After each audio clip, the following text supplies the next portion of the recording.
Welcome back to Obscure Chronicle, a gentle refuge in the rush of the world, where history whispers softly and time slows down. Here we don't just pass through the past, we lean in close, listening to the subtle rhythms of forgotten lives. We explore the moments tucked away from grand events, the quiet journeys, the small rituals, the stories folded into the edges of time. Whether you seek a moment of peace, a pause from the noise, or a space to drift in thought, you're in good company. If this quiet corner brings ease to your mind, I invite you to subscribe and stay a while. Now settle in, let your breath deepen, and together, let's step gently into the quiet tapestry of history. The morning wind moved quietly across the edge of the Karakum Desert. At the base of a low ridge, a small caravan camp was beginning to stir. The scent of dust, animals, and the fading embers of last night's cooking fire lingered in the cool air. Even before the sun fully lifted over the horizon, preparations had begun. This was a typical morning for many Silk Road caravans, especially those operating along the central stretches between cities like Merv and Bukhara, in what is now modern-day Turkmenistan and Uzbekistan. These routes formed just one section of the broader Silk Road, a trade network extending from China to the Mediterranean, in use for well over 1,000 years. Despite its romantic name, Silk Road is a relatively modern term. The historical reality was more complex.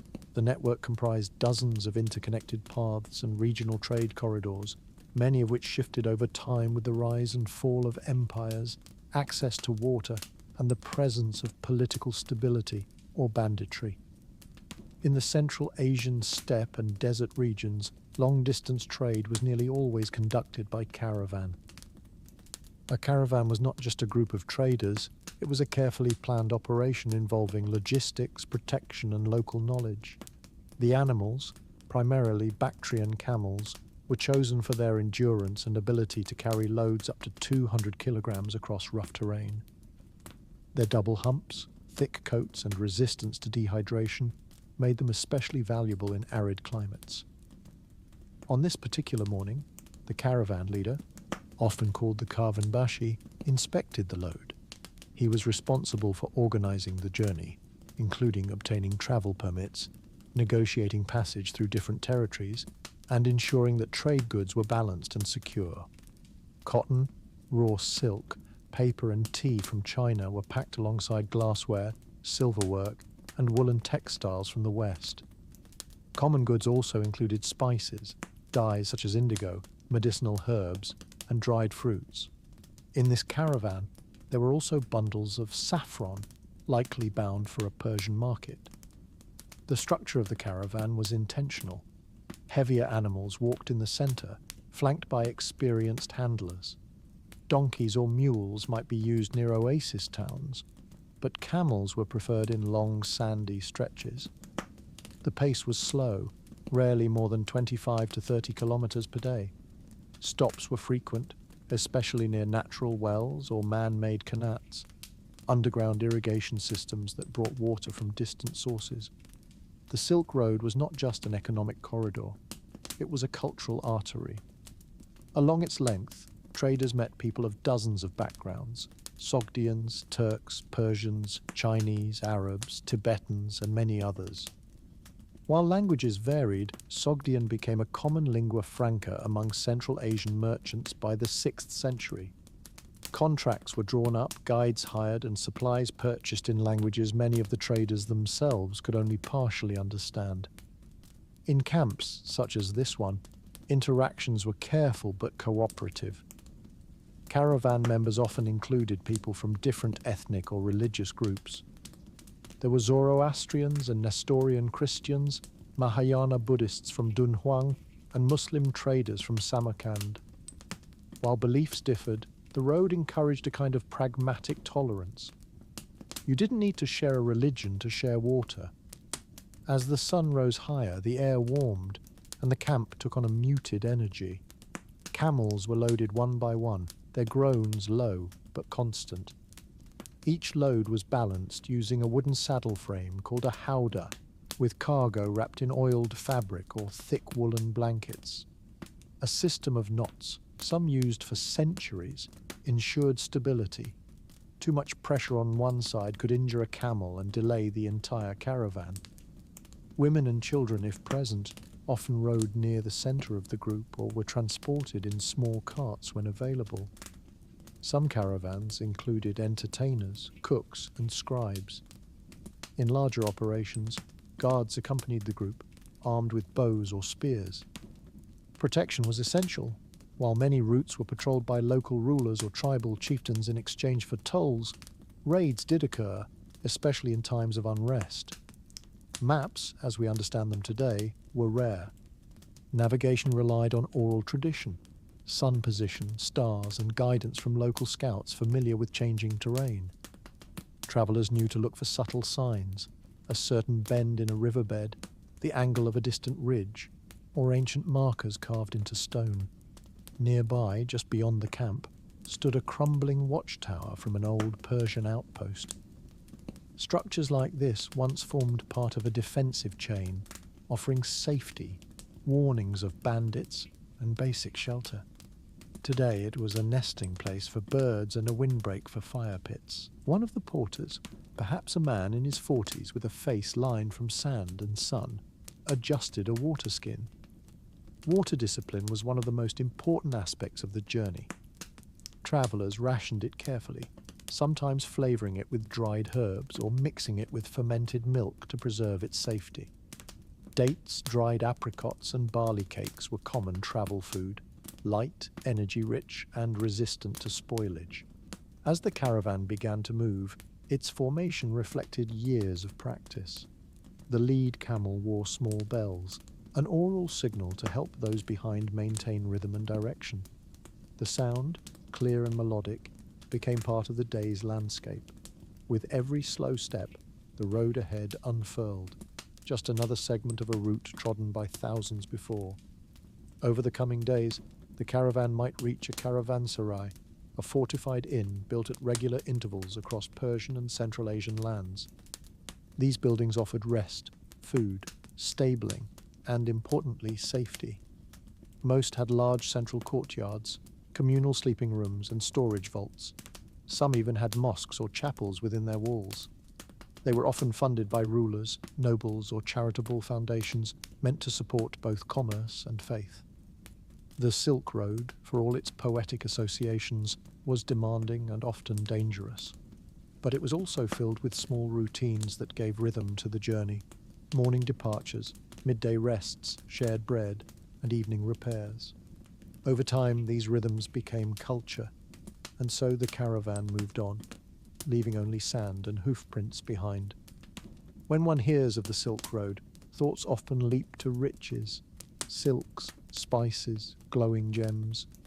But for those who walked it, the road was dust.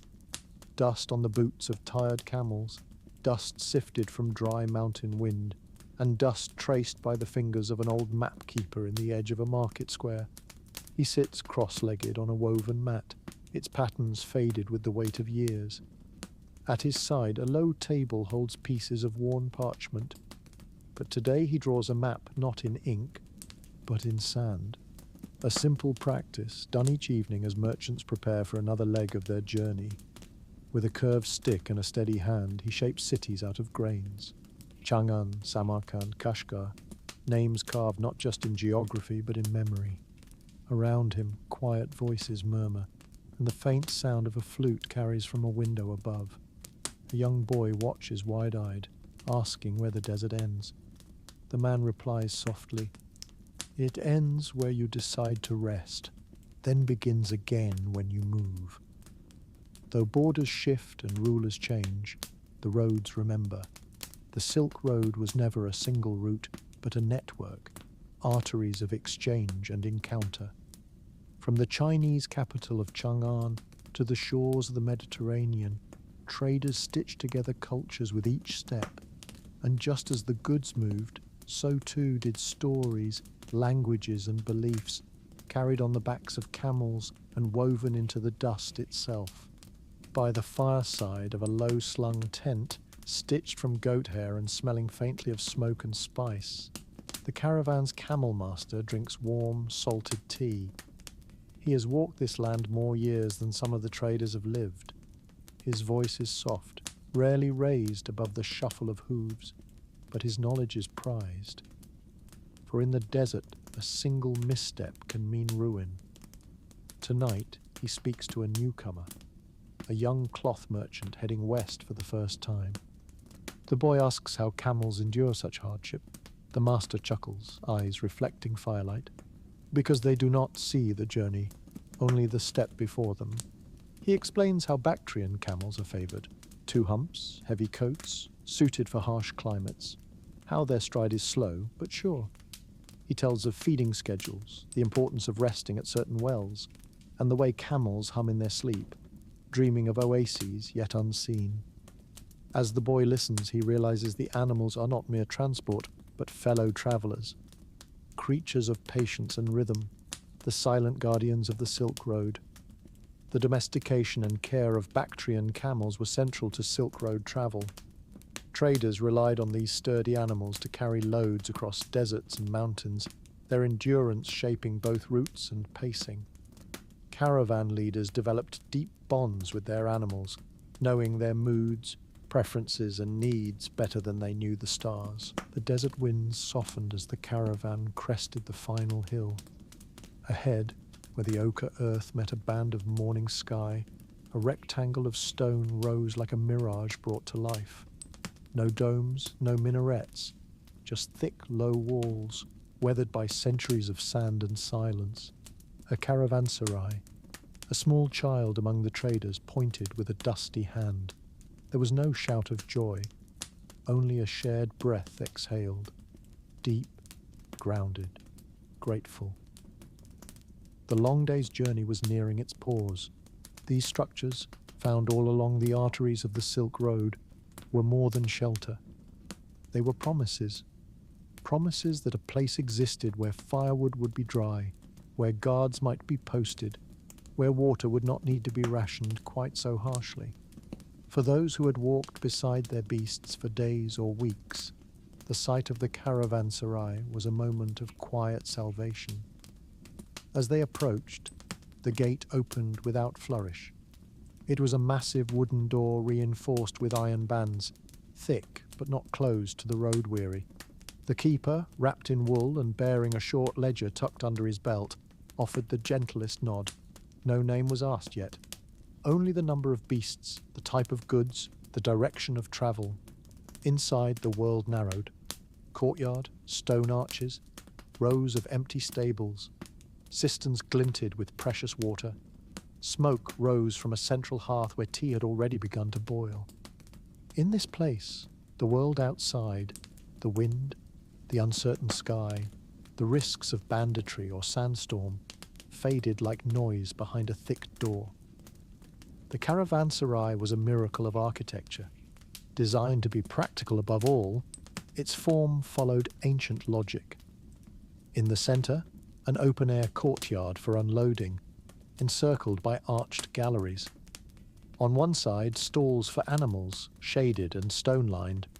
On another, sleeping quarters, small cell-like rooms for travellers, windowless, cool in summer, tolerable in winter, modest but safe. Each caravanserai was a collaboration between ruler and mason, between traveller and place. Many were commissioned by sultans or kings as acts of charity and governance.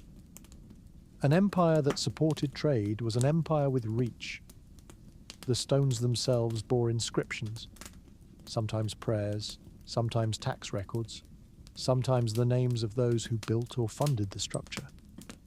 This particular caravanserai, nestled beside a dried riverbed, had been built during the Seljuk period. The calligraphy above its gate had faded, but some words could still be made out. To give rest to the traveller is to serve God. In the stable, camels unburdened themselves with soft grunts. The rope loops were undone, and the heavy woven packs were stacked beneath a nearby awning. A boy no older than 11, checked each hoof as his father boiled barley mash. The animals would rest too, and though they could go for days without water, they drank now without hesitation. Within the enclosed kitchen room, travelling cooks prepared plain fare. Lentils, flatbread warmed over hot stones, dried apricots to soak in the tea. No spice, no lavishness, only sustenance. But it was enough. The travellers didn't speak loudly. After so many days of wind and grit, words came slow. Greetings were exchanged like folded cloth, not flung like banners. Some sat together, resting backs against the cool stone. Others lit lanterns and unrolled parchment. Messages, maps, contracts, poems. Commerce mingled with solitude here. Not all were inside.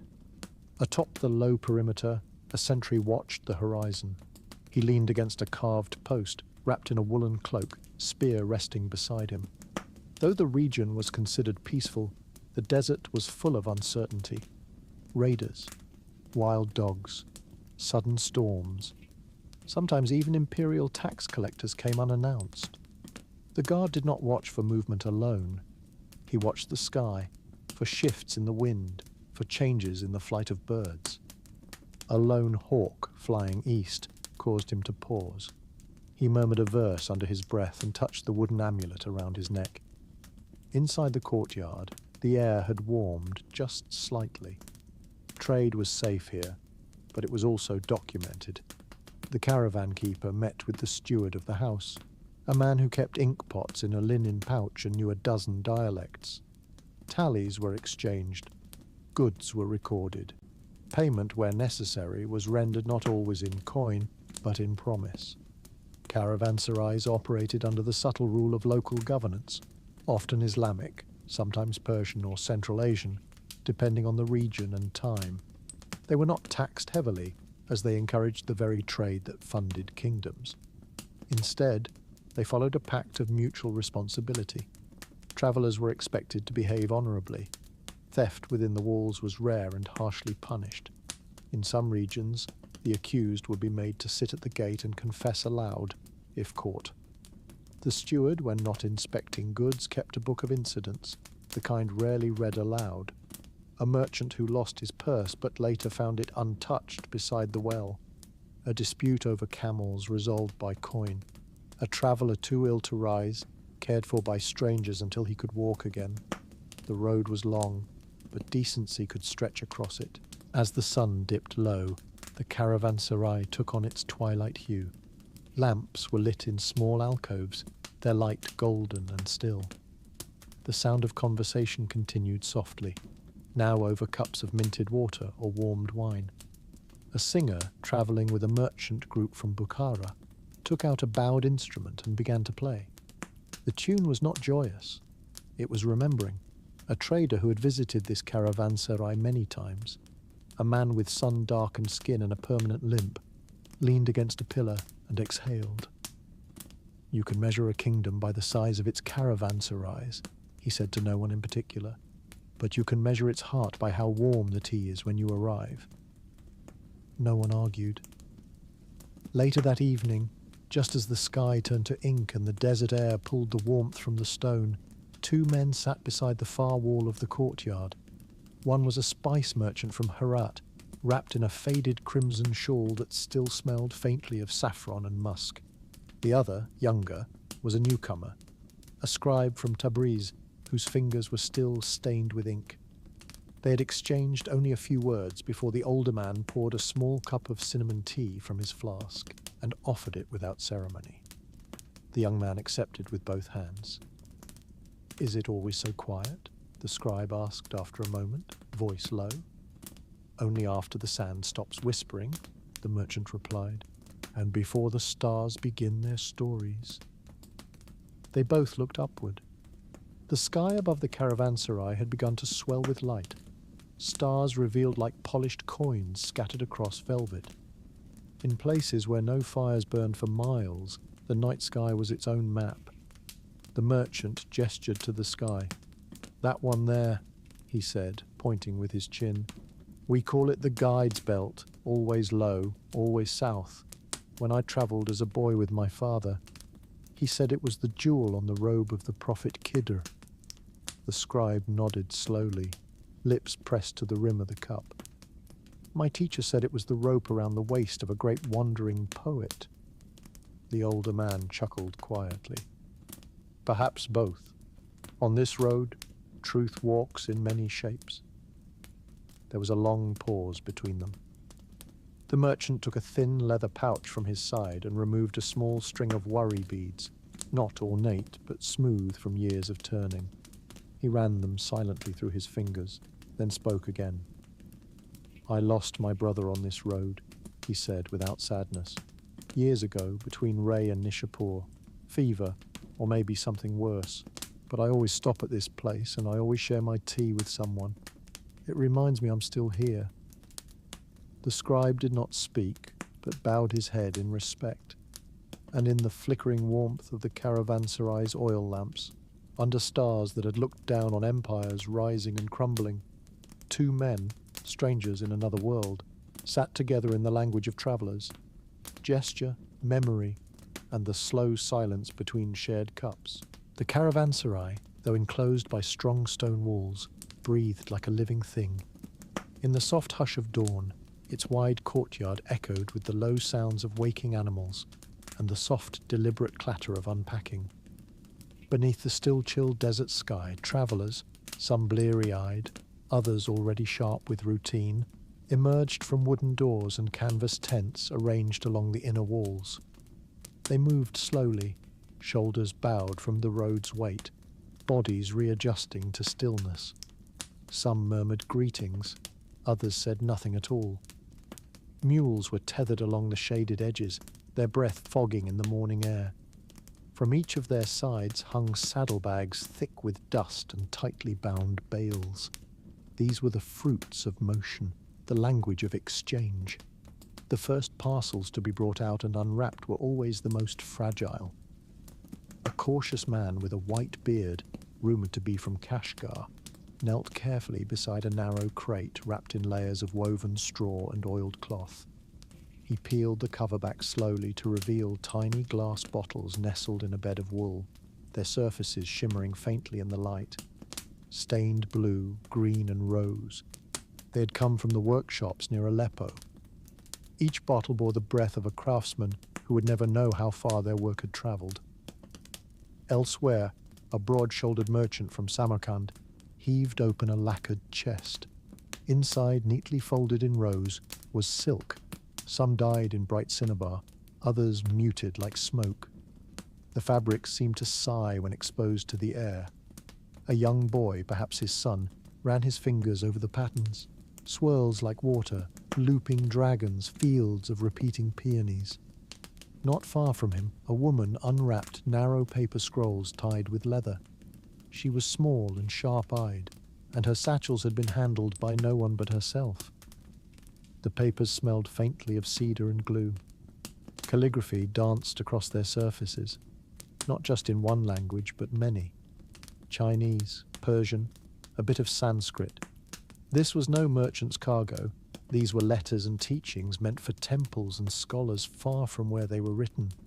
Each item that emerged seemed to carry a world within it, not only its materials and craftsmanship, but the places it had passed through, the people who had handled it, and the rituals of trade it had endured. The Silk Road was not just a route. It was a conversation that stretched across deserts and mountains, spoken not in words but in goods.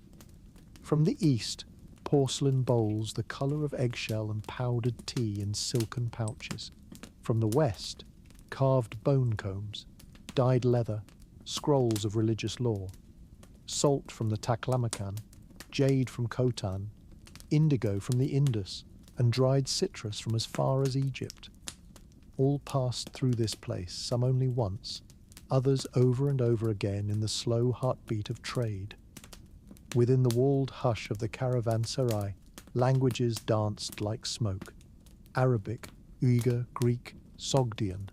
Not everyone spoke the same tongue, but most understood the language of trade. Fingers pointed to coins, measured gestures, a smile, or the way a man offered a sip from his flask to show he meant no harm. One could sit by the central fountain, where dustless water trickled, and watch this performance unfold. Slow, deliberate, human. Two men haggled gently over the price of a pair of horses, their words low and rhythmic, respectful. A third man, acting as interpreter, smiled with a kind of amused grace, knowing how rare and needed his skill was. Nearby, an older woman squatted on a rug and arranged combs carved from horn and hairpins of twisted silver in a neat pattern. She called no one over, but her presence was understood. In a quiet corner, a scribe from the Hindu Kush region sat with a ledger open on his lap, dipping his stylus in dark ink made from soot and gum. He recorded not only weights and goods, but names, destinations, symbols of trust. This logbook would travel with him through mountains and cities, a document not only of trade but of memory. At midday, the courtyard was full of hushed motion. No shouting, no clamour. Even the animals seemed quieter. The long road left a dusting of reverence behind it, a kind of worn patience. Every item unwrapped, every weight measured, was touched by the knowledge that the road could always take more than it gave. One needed to be precise, respectful, and unhurried. In this rhythm, the caravanserai became more than shelter. It became a borderland of cultures, of ideas. Over one fire, a man from Baghdad explained to a youth from Dunhuang how to temper ink with water from the desert. Over another, a Mongol trader recounted in slow, accented Persian how he once crossed a frozen river with camels, only to find spring on the other side. Even the walls of the caravanserai, carved with ancient scripts and etched prayers, seemed to hum with these layers. Voices held in stone. As the sun rose higher, shadows crept inward, and the travellers slowly stepped away from their wares. Most would stay a few days, to rest, trade, gather news. A few would move on that very evening, chasing the safety of cooler night. But for now, the world had been unpacked. One bale, one bottle, one scroll at a time. In a corner of the courtyard where the sun hadn't yet reached, a tall merchant with wind-chapped hands was speaking slowly to a man seated cross-legged on a low stool, a folded cloth over his knees.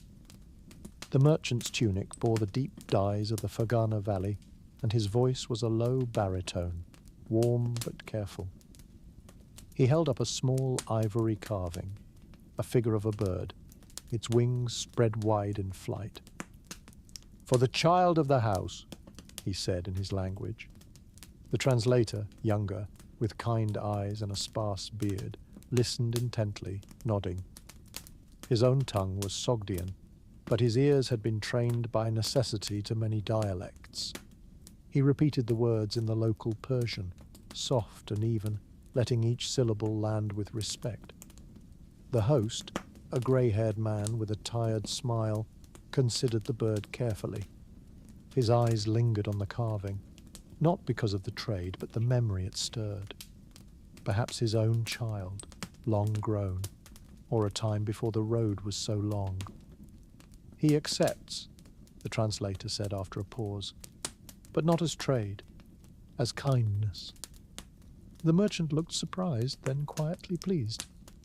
"Then I ask only this," he replied, "that it is placed by the hearth, not locked away." The translator smiled. "He says it already knows the warmth of fire. It will remember it here." They shared tea afterward, steeped from desert herbs, bitter and floral, in the shade of the courtyard. No more words were exchanged, but sometimes silence carries the most honest part of the journey. Later that day, beneath the awning of a canvas lean-to, a boy sat cross-legged beside his grandfather, watching him gently tug at a bolt of fabric. "This one came from Chang'an," the grandfather said, his voice no more than a breath. "Do you see the way it shimmers when it moves?" The boy nodded, entranced. "That shimmer is not only silk, it's the salt from the taklamakan, the sweat of the camel herder, the dye from the madder root boiled for days. It's the mark of hands you'll never see but must always honor." He ran his fingers over a single golden thread woven into the fabric's edge. "Every road leaves something behind in the cloth," he whispered. "Even silence." The boy didn't answer. But later that night, when he folded the fabric again, he placed a small pebble inside, one he'd picked up at the edge of the desert. Not for luck, but as a reminder. He had been there too. Tucked in a leather-wrapped bundle, nestled between bolts of indigo-dyed cotton and glazed ceramic cups, were sheets of paper, unassuming at first glance. Soft, fibrous and pale yellow with age, their worth was not in the way they looked, but in what they could become. A man from Samarkand, his hair streaked with the dust of cities past, handled the papers as if they were fragile skin. He laid them carefully on a woven reed mat under the open shade, smoothing their edges and weighing the corners with polished stones. A few other travellers, mostly younger, paused nearby, drawn not by spectacle but by quiet curiosity. "These," the man began softly, "are the breath of thought, made not far from here, not in China but Samarkand itself, though the knowledge came from east of the Jade Gate." There was reverence in his tone, not pride. "We learned the art after the Battle of Talas, some 50 years ago. Chinese artisans were captured, and with them came the secret. Plant fibers, mashed and soaked, spread across fine screens, then dried in the sun." He lifted a corner gently. "Before paper, we scratched on wood, bone, or etched lines into wax. We needed silk, expensive and precious, or parchment from skins, but paper changed everything." The youth beside him, a boy from Bukhara with ink under his fingernails, leaned in. "Why do you still carry it? You're no scribe." The man smiled. "Because I trade in silence. And paper, my friend, is the only place silence can be recorded, without ever vanishing." He went on, slowly, as if reciting from memory. "The Abbasid caliphs favor it now. In Baghdad, scholars copy Greek texts, Indian medicine, even poetry onto it. It is light, it travels far, it remembers more than men." Someone asked where it would go next. The bundle. "Perhaps to the Levant," he said, "or north to a monastery with curious monks, or to a merchant who can read contracts but not poetry. It doesn't matter. The road will carry it." And in a quieter moment, after the others had drifted off to the rhythm of unpacking cargo and stabling camels, he added, almost to himself, "Paper will outlive most of us. It holds the dead without grief, and gives the unborn their voice." A breeze lifted the edge of a page, fluttering it like the wing of a resting bird. For a moment it seemed to breathe. The sun slid lower in the sky, casting elongated shadows across the courtyard of the caravanserai. Its heavy stone walls, warmed by a day of desert light, radiated a slow, gentle heat into the evening. The clamour of unloading was behind them now. Camels had been fed and tethered, trade goods secured. The weary travellers turned toward another rhythm, one quieter, deeper, more intimate. At the edges of the courtyard, where the tiled drains curled like vines into the stone, water waited. It had been drawn up from a well just before dusk, cool from the shaded depths of the earth. Several basins stood in niches, their clay rims darkened by years of use. Water, scarce, guarded, and revered, offered not only refreshment, but restoration. A Persian merchant knelt first, rinsing the travel dust from his hands. He cupped the water gently, as if it might bruise. The clinking of his silver rings against the basin rim was the only sound. He washed deliberately, tracing the memory of ritual as much as dirt. Nearby, a wooden sandal was set aside, then another. A second man joined, this one younger, carefully brushing his sleeves out of the way. Throughout the Silk Road, in each city and village, in the desert and the high passes, there were rules for cleanliness. Some were practical, to survive illness, to preserve modesty. Others were spiritual, tied to beliefs that the body was a vessel not only of movement but of meaning. For the Muslim traveller, ablution was not optional. It prepared the self for prayer, cleansed not only sweat but transgression. Even the sand could suffice when water could not, in the form of tayammum, dry purification. By the far portico, a Buddhist monk from Dunhuang removed his worn outer robe and stepped carefully onto a flat stone warmed by the sun. He poured water from a ladle over his hands, then his feet. The ritual was slower, gentler, not an obligation, but a returning. In his sect, cleanliness was tied to detachment. Dirt clung not only to skin but to desire. Clean hands, clean mind. A body emptied of clutter might better approach stillness. He sat cross-legged near a wall painted with faded lotus blossoms and closed his eyes. The murmur of voices faded behind him. His thoughts drifted toward home, toward the 1,000 carved Buddhas of the Mogao caves, and the monks who watched the stars reflected in bowls of offering water. Zoroastrians, too, passed along this road. For them, water, aban, was sacred. It was not merely for washing, but for honoring. In their doctrine, water must never be defiled. Spitting or urinating into a river was a sin. Cleanliness was cosmic, part of the eternal struggle between order, asha, and chaos, druj. One elder merchant, known for wearing a pale wool cap and perfumed beard, washed apart from the others. He whispered as he did so, soft prayers to Anahita, the goddess of water. Though few recognized the words, the cadence was comforting, almost like a lullaby. And in the southern corner of the compound, 2 women, Nestorian Christians from Nisibis, shared a flask of rosewater. Their faith was quiet here, far from the ruins of ancient Edessa, but it travelled with them. They wiped their faces, hands, and necks with cloths dipped in the scented liquid. It was both hygiene and homage, a way to remember that they were more than merchants' wives, that their bodies held the mark of faith. As night deepened, the communal bathing room within the caravanserai grew warmer.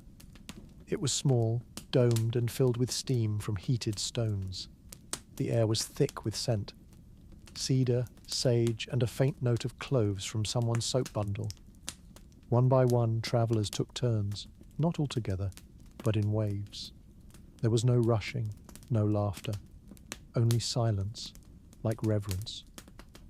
Here muscles softened, joints cracked gently back into place, tired feet were scrubbed, scars revealed themselves in steam. A Turkic horse trader soaked a cloth and began to scrub his shoulders. Across from him, a man from Kashgar hummed something low and rhythmical, a song that might have been a prayer or a lullaby, or both. Bathing practices varied wildly along the Silk Road. In Chinese cities, public bathhouses had existed for centuries, often run by Buddhist monasteries, where visitors would clean themselves before approaching the sacred.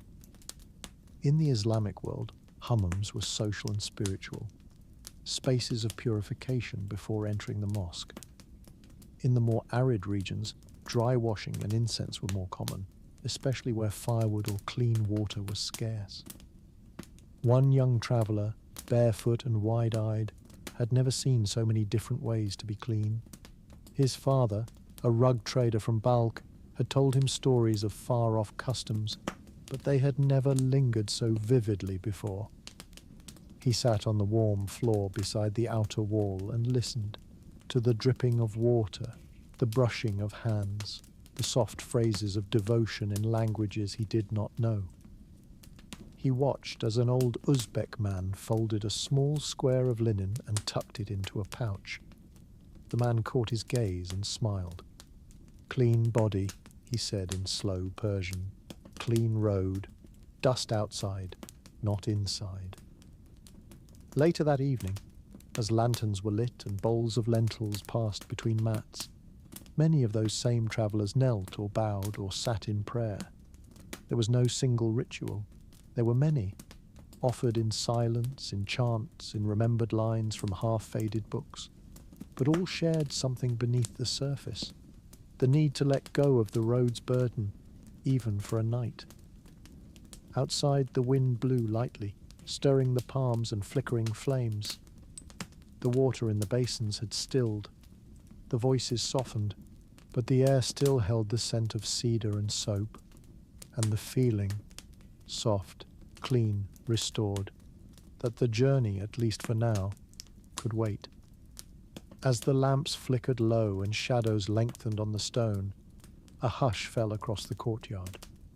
Near one of the far corners, where a carved wooden screen protected a low hearth from the wind, a handful of travellers gathered on woven mats, cradling warm bowls of spiced milk or barley broth. The conversation, if it could be called that, had quieted into simple presence, the kind known only to those who share fatigue, unfamiliar skies, and the strangeness of waking in lands far from home. An older man, bearded, robed in worn blue silk with copper-threaded cuffs, cleared his throat softly. He had spoken little before, but now, as the night deepened, his voice slipped into the dimness like incense smoke. "In the sands west of Bactra," he began, "they say there was once a well that whispered." Someone stirred, listening.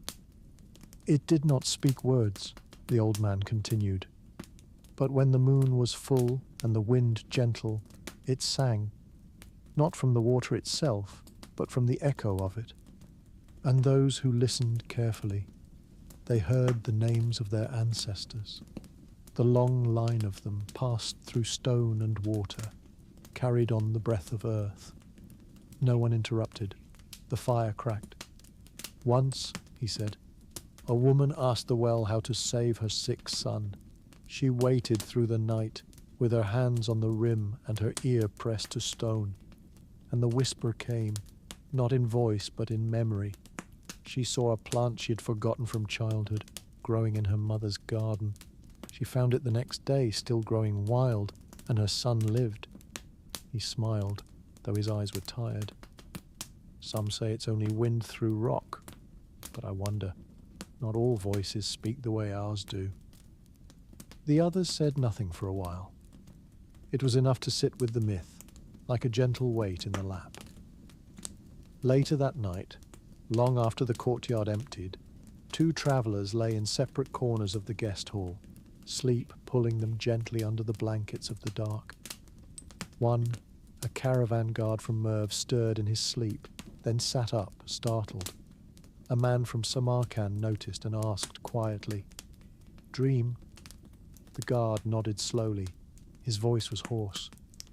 "I saw a lake of fire," he said, "but it did not burn. It flowed in silence.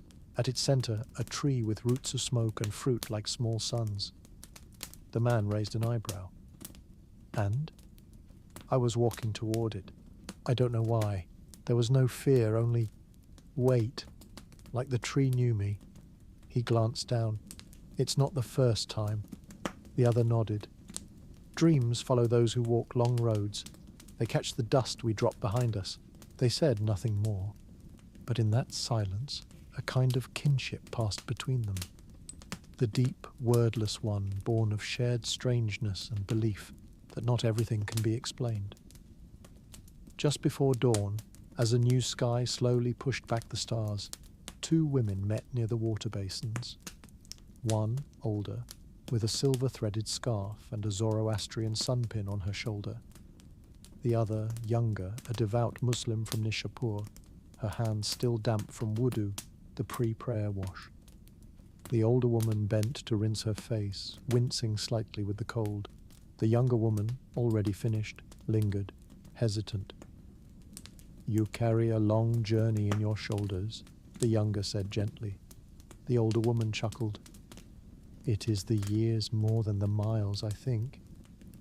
They smiled, a fragile bridge. The younger woman tilted her head. "You believe the water sees us?" "I do," said the elder, wiping her brow, "and I believe it remembers." The younger nodded, thinking. "We say the angels record every act. Perhaps the water writes as well. A long pause. Perhaps, the older replied. We are simply trying to be clean enough to be remembered kindly. They exchanged no names, only a final glance. Respectful, soft, enduring. The water, caught between their hands and the basin's curve, glistened briefly before slipping back to stillness. Evening settled gently over the caravanserai like a blanket pulled over tired shoulders. The sun, which had baked the stone walls and dirt courtyards into dry stillness, now dipped behind the edge of the dunes. Its leaving cooled the wind, and with it came movement, slow and purposeful, like the first breath after waking. From the kitchens nestled against the southern wall, fragrant plumes of steam began to curl upward, carrying with them the spice of cumin, the starch of boiling rice, the faint milky scent of warming butterfat. Somewhere someone stirred lentils in a clay pot. Elsewhere someone kneaded dough on a broad wooden board worn smooth by decades of use. The meal, like the day, was beginning to take shape. The gathering of travellers in this place, this temporary refuge, had created without any plan a mosaic of culinary memory. Merchants from Kashgar boiled tea strong and dark, steeped with dried orange peel and cardamom. A family from Herat flattened discs of dough and pressed them into hot pans, making rounds of nane sangak, dusted with sesame seeds and rubbed with oil. There were bowls of rice, some short grain and sticky, others long and perfumed with saffron and clove, cooked in broad pots and stirred slowly with carved wooden spoons. Salted yak milk curdled gently nearby into a soft cheese, while a boy from Samarkand sat with his legs crossed, grinding chickpeas and garlic together for hummus, though he did not call it by that name. No one person owned the meal. It grew from each traveller's memory, from home tastes carried in the mouth and heart, and merged into something larger, warmer, softer, a feast not of plenty, but of sharing. In one alcove of the open courtyard, 3 women huddled near a low fire pit. One from Nishapur had a tin of dried apricots tucked into her shawl. She passed them around quietly. A woman from the west smiled, offering a wedge of dense, honeyed bread baked before the journey began, wrapped in linen and still faintly sweet. A young boy, curious-eyed and silent, watched his father arrange small dishes of olives and pickled vegetables on a cloth spread over a travel-stained carpet. The father muttered something about ancestors, about keeping tradition, about eating with the right hand. The boy nodded. He would remember it, perhaps not now, but one day, years later, at another table under another sky. Some travellers said grace, in Arabic, in Persian, in a Turkic dialect soft as river water. Others closed their eyes briefly or simply waited for the first hand to reach for bread. There was etiquette, but it was quiet. Unspoken rules existed, of offering, of not eating greedily, of making space for the last crust, but they were shaped by respect more than formality. Nearby, a translator from the caravan, a soft-voiced man who had studied 5 languages and was fluent in none of them, sat with a trader from Dunhuang and a widow from Aleppo. They shared dates, split between fingers, each one passed with quiet care. The translator gestured to the fruit, saying in halting Persian, "These come from your land, do they not?" The widow smiled. "Yes, but the taste is different. Here they are drier, but still good, like memories." The man from Dunhuang said little, but took a piece and placed it into his mouth slowly. He had never eaten dates before. His usual food, noodles in broth, dumplings filled with garlic and greens, was thousands of miles behind him. And yet, he nodded. "A taste of sun," he said softly, his accent thick. Across the courtyard, laughter rolled like warm wind. A group of guards were sharing a pot of barley stew, picking out bits of dried meat and dipping flatbread into the broth. One of them pulled a flask from his cloak, strong fermented mare's milk. He offered it around, eyebrows raised. Not everyone accepted, but no one judged. In this moment, language was no longer the tool of trade or diplomacy. It became something gentler, a way to offer more stew, to ask for salt, to complement the bread. Hands spoke as much as mouths, and smiles filled the gaps between dialects. A boy, no more than 12, from the western edge of the Taklamakan, rose carefully and walked between the groups with a basket of still warm buns filled with onion and herbs.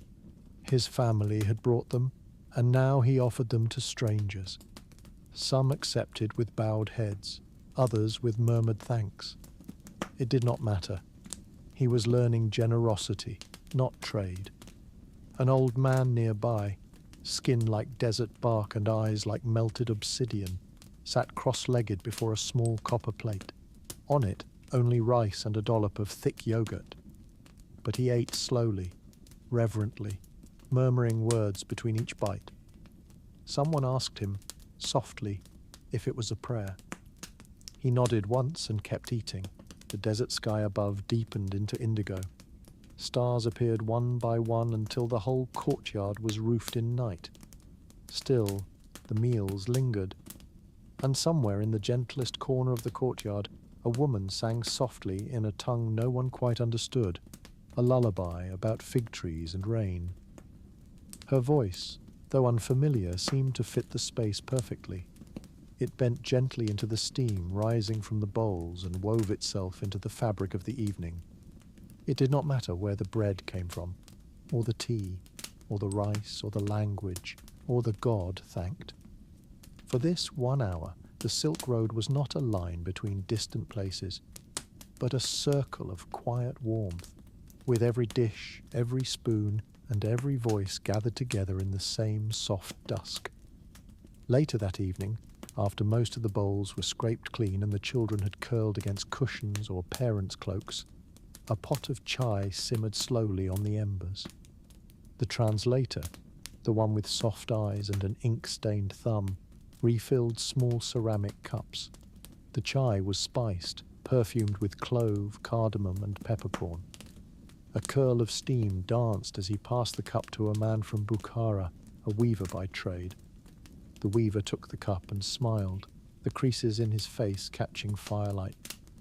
After a moment's quiet sipping, he cleared his throat and said to no one in particular, "In my grandfather's village, it was said that a man once tried to follow the road all the way to where the stars sleep." A few heads turned toward him. The children, still awake, perked up, always ready for a story.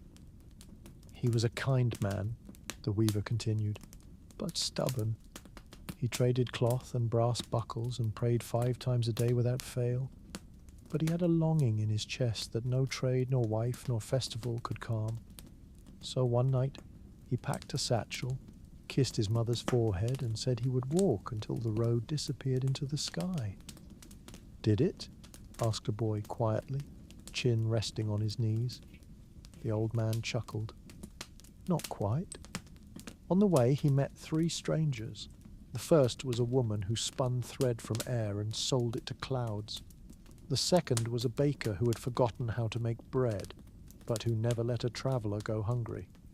And the third," he paused and sipped his chai, "was a lion who walked on 2 legs and spoke only in riddles." Someone near the fire snorted gently, but the children leaned closer. Each one gave him something. The woman gave him a scarf that changed colour with his mood. The baker gave him a crust of bread that never went stale. And the lion gave him a question. What weighs more, the road behind or the road ahead? There was a thoughtful silence. The translator tilted his head. And what did the man answer? The weaver smiled, not unkindly. He said nothing. He kept walking. Some say he still walks. Others say he became a mountain and watches caravans pass in silence. The children were quiet now, their thoughts heavier than their eyes. One girl traced a pattern on her cup with her thumb. The weaver sipped the last of his chai. "It's just a story," he murmured. But no one corrected him. Not every tale on the Silk Road was meant to teach or warn. Some simply lingered, like steam over tea, like a dream after waking. Soft things to carry between destinations. And so the fire dimmed, and sleep, like the stars, settled quietly above the stone walls. Later still, after even the story of the walking man had folded into memory, only a few figures lingered near the embers. Most had wandered off to bedrolls or small courtyards, some seeking sleep, others simply silence. Two remained sitting across from one another near the low wall that bordered the caravanserai's courtyard. A man from Aleppo and a young woman from Kashgar. They had met that morning while tending to their animals. She was drying wool. He was checking the hooves of his mare. Now they sat in companionable quiet. Their cups had long been drained, and each watched the slow spin of sparks rise from the coals. The woman spoke first, her voice hushed. "There are nights like this one, where I think I might never go home." He looked over, brow faintly lifted.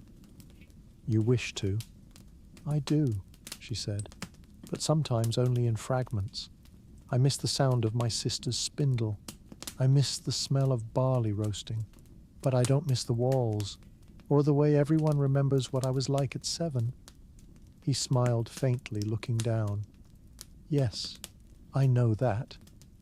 She drew her knees to her chest. "It's strange, isn't it? That the farther I go from home, the more I seem to live, as though something dormant in me only wakes on the road." He nodded. "When I first left, I thought I'd find a better life somewhere else. Not necessarily wealth, just something fuller, a wider breadth. But the farther I've gone, the more I carry my home with me, not like a banner, more like a shadow." They sat with that a moment. He continued slowly. "I remember the way my mother would tap twice on the clay jars before unsealing them, as though greeting them. I remember the ridges in my father's hands from the date palms. I can still hear the neighbor's rooster that crowed too early. I hated that sound. I would give anything to hear it again now." She smiled, tired. "Sometimes I wonder if I was born with two hearts, one rooted, one restless." "Maybe we all were," he said. "Maybe the ones who take to the road are just more willing to listen to the second." Above them the stars wheeled slowly, timeless and without haste. He looked up. "My father said once, the road is not the opposite of home. It's just home stretched thin." She thought about that. Maybe the ache isn't homesickness. Maybe it's the heart learning to hold more than one place. Silence again, but not an empty one. The kind that exists when words have done their work and need not say more. The fire had gone mostly to ash now, the warmth gentle but fading. One by one, the lights across the caravanserai dimmed, folding into darkness like pages of a book not quite finished. She stood, brushing the dust from her cloak. "Good night." He inclined his head. "May your dreams remember the places your feet forget." She smiled and vanished down one of the narrow passageways. And for a long time after, he sat with his memories. Night fell not like a curtain, but like sand slipping between the fingers, slow, grain by grain, until the caravanserai seemed wrapped in its own hush.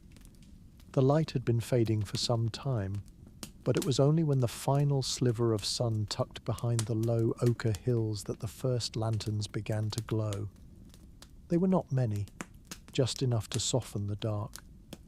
Wicks floated on pools of oil, some held in bronze dishes, others in glass that glowed amber.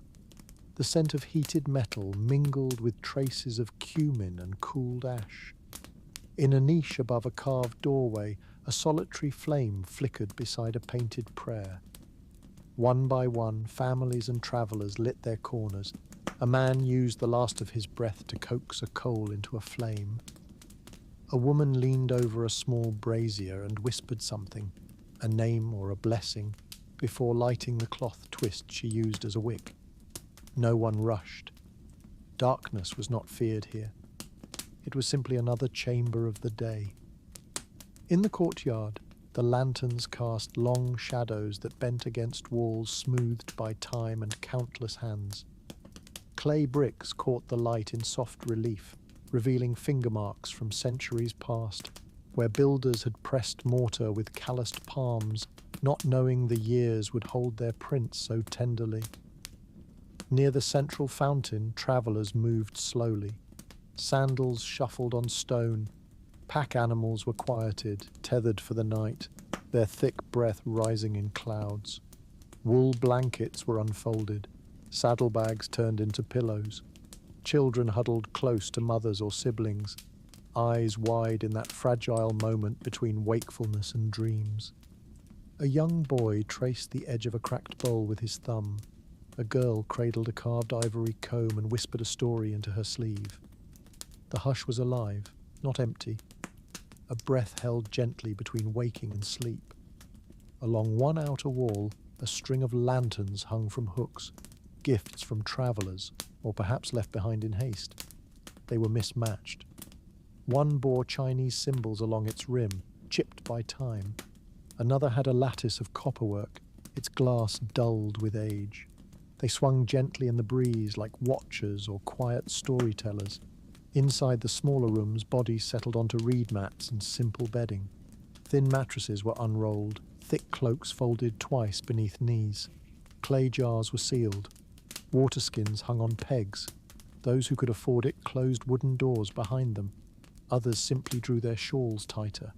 Some whispered prayers, some merely breathed deeply. An old man near the east wall sat with his back to a warm stone pillar. His beard caught the lantern light like silver threads in silk. In his lap, a worn book, not for reading now, but for presence. His eyes were closed, and he smiled softly as though listening to something far off, perhaps the echo of an ancient song, perhaps the creak of his own memory unfolding. Near him, a woman laid out talismans at the head of her sleeping mat, a tooth from her mother's necklace, a scrap of woven silk, and a smooth black stone. She murmured the names of her children, not to summon them, but to remind herself they still existed. A young servant boy walked the corridor with a clay bowl, checking each small lantern. He was gentle, lifting the lids and feeding the flames with careful drops of oil. No one stopped him. In the way of such places, his presence was both invisible and essential. Outside, the stars had begun their slow procession across the deep sky. The Milky Way hung like dust blown from the hooves of unseen horses. In the stillness, stories began to murmur like wind through leaves. A quiet exchange by one of the eastern stalls, a man and woman, both cloaked against the chill, sharing dried figs and warm tea. Between bites, they told a tale they both knew, of the moon once being a traveller herself, who fell in love with a salt trader. Every night, she still lowers herself to watch him in the deserts, though he has long turned to dust. Further down, a caravan leader rubbed his knees with oil infused with myrrh and spoke in low tones to his apprentice, reciting a lineage of roads.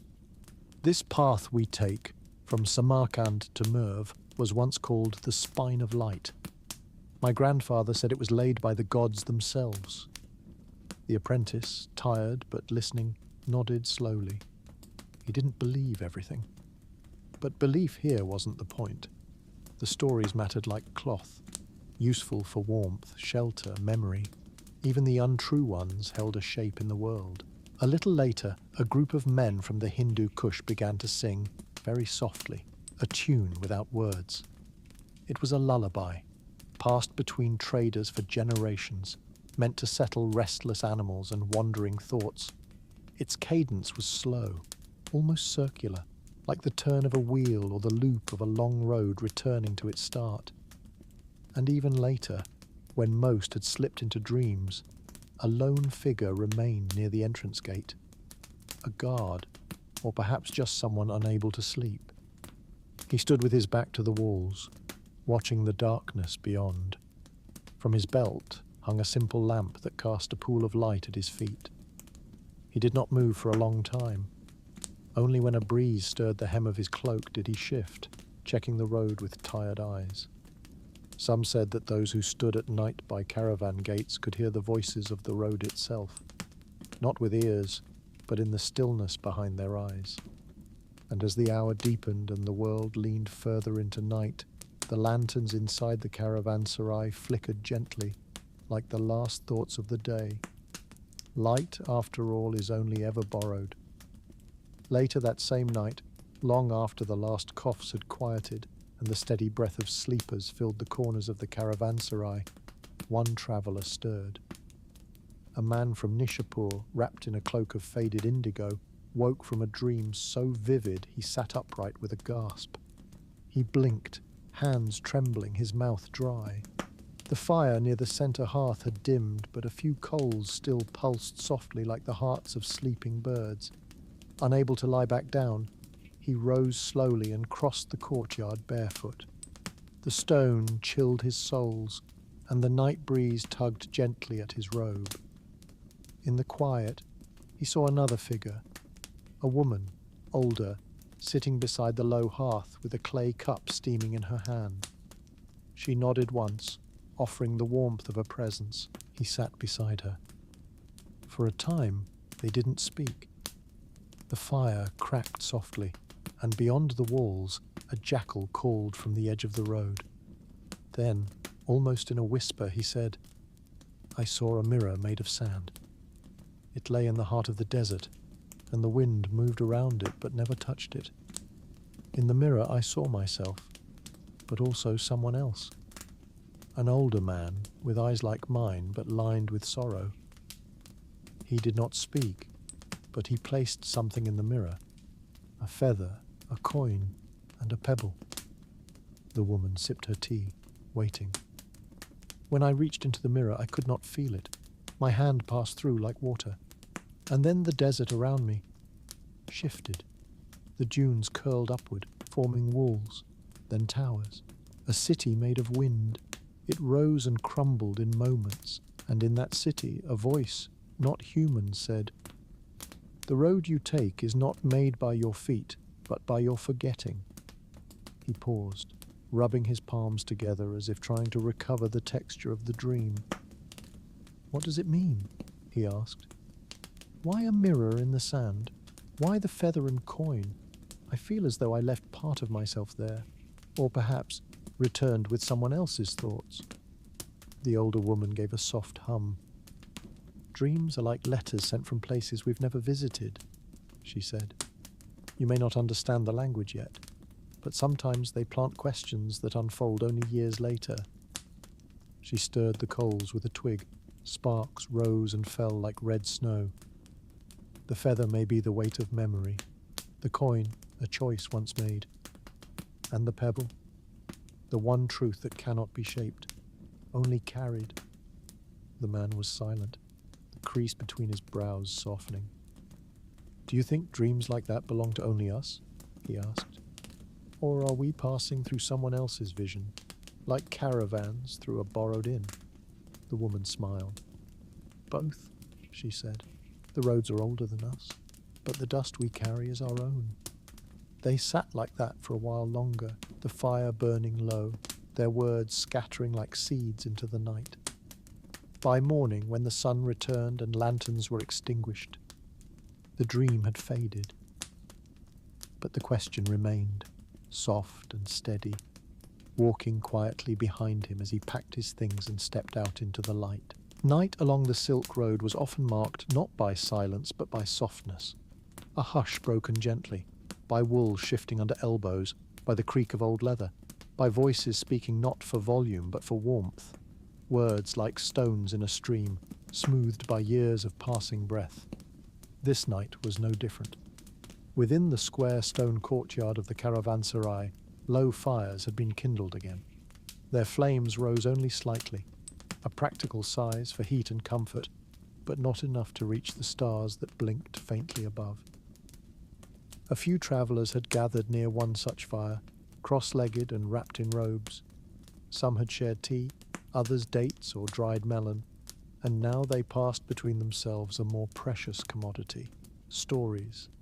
They did not all speak the same tongue, but among merchants, interpreters, monks, and wandering poets, there existed a shared art, the gesture, the rhythm, the rise and pause of storytelling. An old man from Bulk began first. His beard was stained with henna, and his eyes held the weight of deserts crossed. He told a tale of a fox and a fig tree, how the fox tricked the tree into bearing fruit in winter, only to find the fruit was hollow. A parable, perhaps, but told with such playful hand motions and chuckling cadence that even those who did not know the Persian words could feel the lesson blossom like a smile. A boy from Samarkand responded next. A shorter tale, this one of a carpenter who carved a wooden bowl that would never empty of water, as long as no one asked where it came from. The group murmured with appreciation. A Chinese monk seated nearby tapped 2 fingers on the stone in quiet praise. Then it was the monk's turn. He spoke slowly with careful, measured tones, and a translator at his side gave the words their local shape. "There once was a farmer," he said, "who found a stone in his field that sang when the wind blew across it. The villagers believed it was sacred, a voice of the old spirits.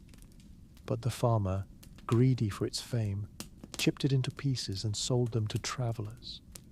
From that day on, the wind no longer sang, not in his field nor in the valley beyond. The silence grew so heavy that even the birds flew elsewhere."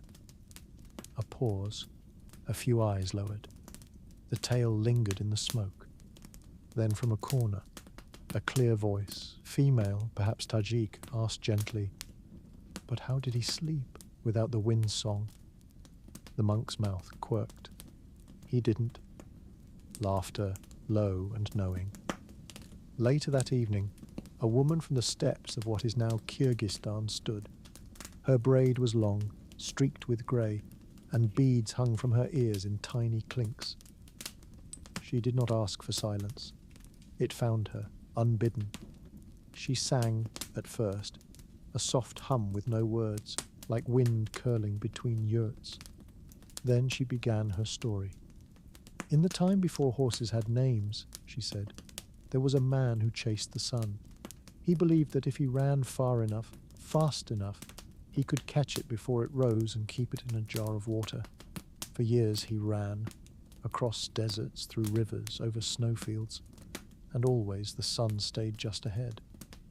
One night the moon found him sleeping and asked, 'Why do you chase what you cannot hold?' The man replied, 'Because I'm afraid of the dark.' The moon wept for him and gave him a gift, not the sun, but a flame that would never go out. She opened her hand and blew into her palm, miming the light.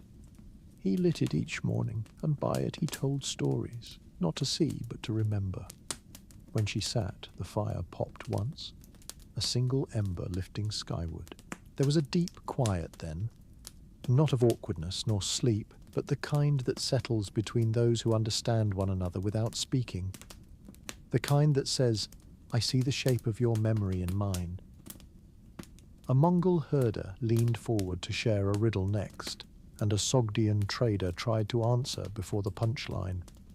Someone whistled softly through their teeth in surprise, and all the while the stars above held steady. The constellations known by different names in different lands, each guiding their own kind of traveller, looked down on the fires flickering below, and the tongues that danced through shadow and smoke. A story in Persian, a parable in Sanskrit, a song in Old Igar. All these wove into the night like threads of silk drawn from unseen looms. By the time the last tale had been told and the fire reduced to glow, only a few remained. One man whispered to no one in particular, "We come here from different corners of the earth, but sit together like we have always known one another." And perhaps they had, in some story, in some life, or in a tale still waiting to be told. When the laughter faded and another pot of tea was poured, a voice rose from the edge of the firelight. It belonged to an older man wrapped in a dark indigo robe. his accent hard to place. Perhaps from the western edge of the Persian plateau, perhaps not. He leaned forward, hands open to the flames, and said simply, "I bring a riddle wrapped in legend. Would you like to hear it?" Nods answered him. Silence invited him on. There was once a great traveller, a woman, a scholar, a merchant. No one quite agrees.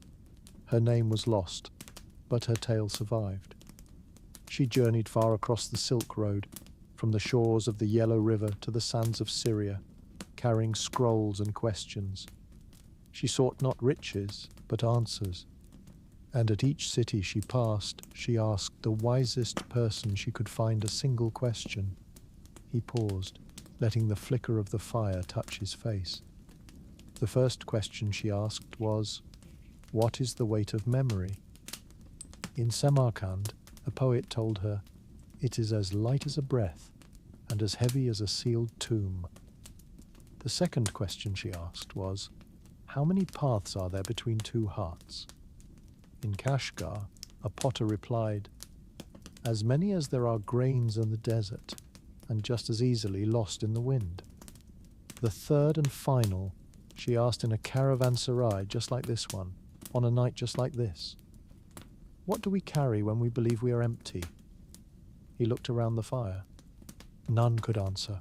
Not then. Perhaps now. He leaned back. No one spoke at first. Then a boy murmured, almost unsure, "Hope." A young woman added, "Regret." Someone near the wall whispered, "Dreams." A merchant said nothing, but reached into his satchel and pulled out a worn charm, a carved token from his mother, long past. The old man smiled faintly. "Yes, all of those, and more." He stood, slow and gentle. The traveller was never seen again. Some say she became a shadow on the mountain pass. Some say she found her answers and became one herself.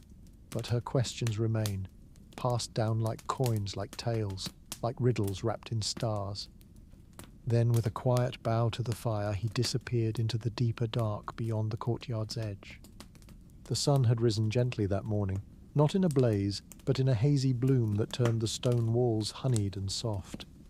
Wind still whispered through the lattice of the caravanserai's windows, tugging at loose fabric, stirring the smells of sand, old wood, and distant spice. Travellers woke slowly, the crackle of a fire for tea, the cough of a tired mule, and the first brushing of hooves against the cobbles marked the start of the day. But it would not be the journey, nor the trade, nor even the tales told by firelight that most would remember of this place.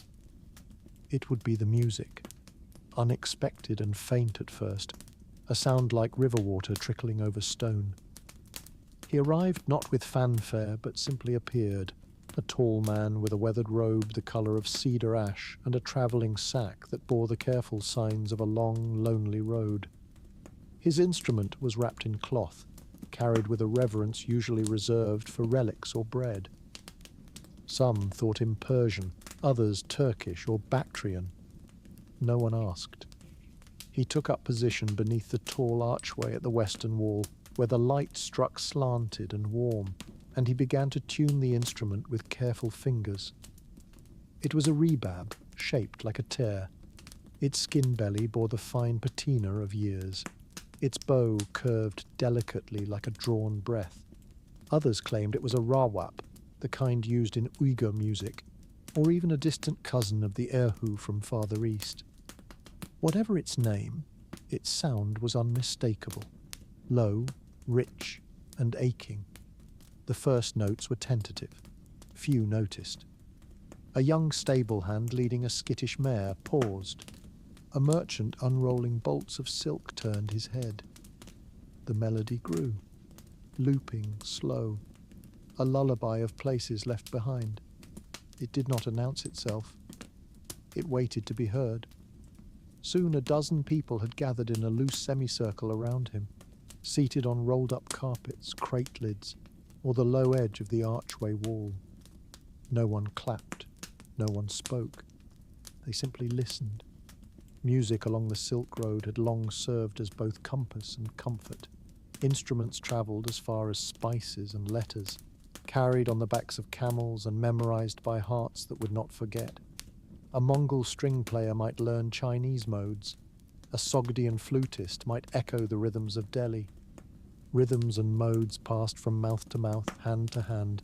Songs shaped by mountains and deserts took on new colors in faraway inns. A single tune could become a passport. This musician played songs of dusk. One sounded like a mother whispering in an old dialect. Another skipped like a child's game. One, almost mournful, reminded a grey-bearded man of a woman in Nishapur who had once braided ribbons into her hair. A trader from Damascus closed his eyes and thought impossibly of snow. A boy no older than 10 asked softly, "Is that a song from your home?" The musician opened one eye. He smiled but did not answer.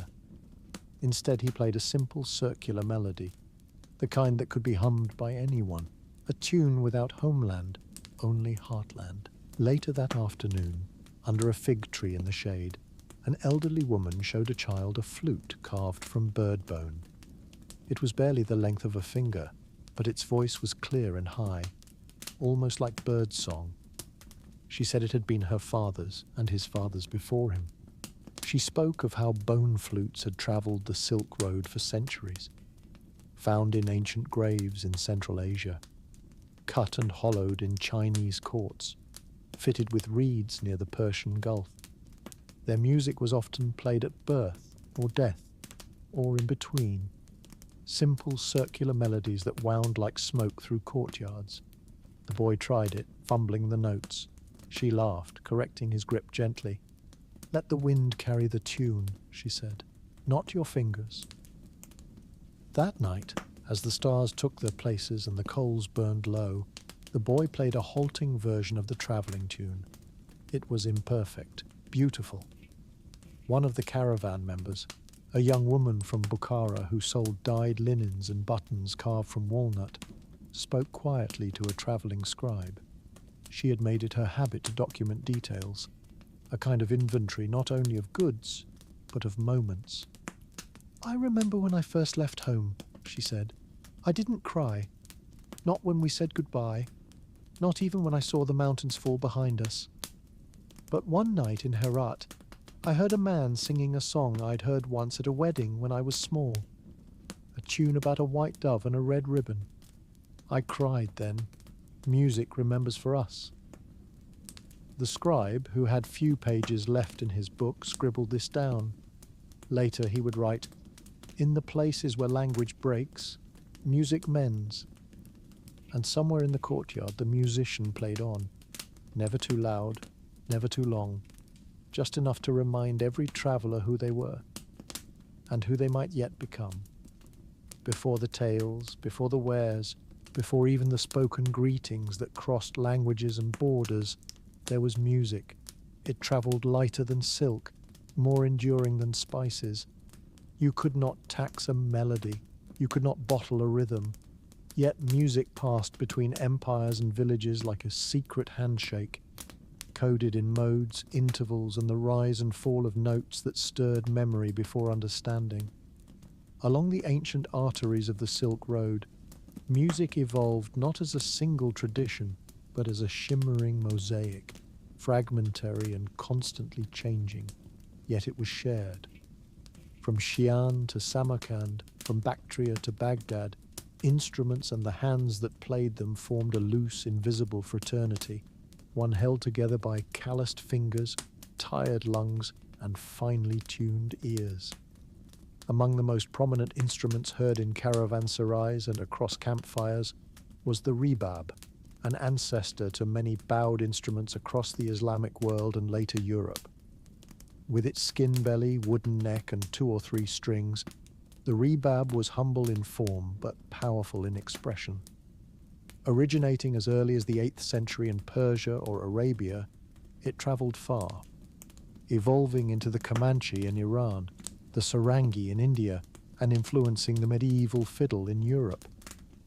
On the eastern fringes, the pipa, a Chinese pear-shaped lute with 4 strings, had already been played for centuries. Its earliest forms date back to the Qin dynasty, around 200 BCE, though it absorbed Persian influences through contact with the barbat, a similar lute brought by Sogdian and Bactrian musicians. The pipa's dynamic playing style, with swift finger rolls and percussive strikes, echoed the gallop of horses and the clap of hooves over stone. Wind instruments too spoke across regions. The ditsi, a Chinese bamboo flute, carried crisp tones that mimicked birdsong and breeze.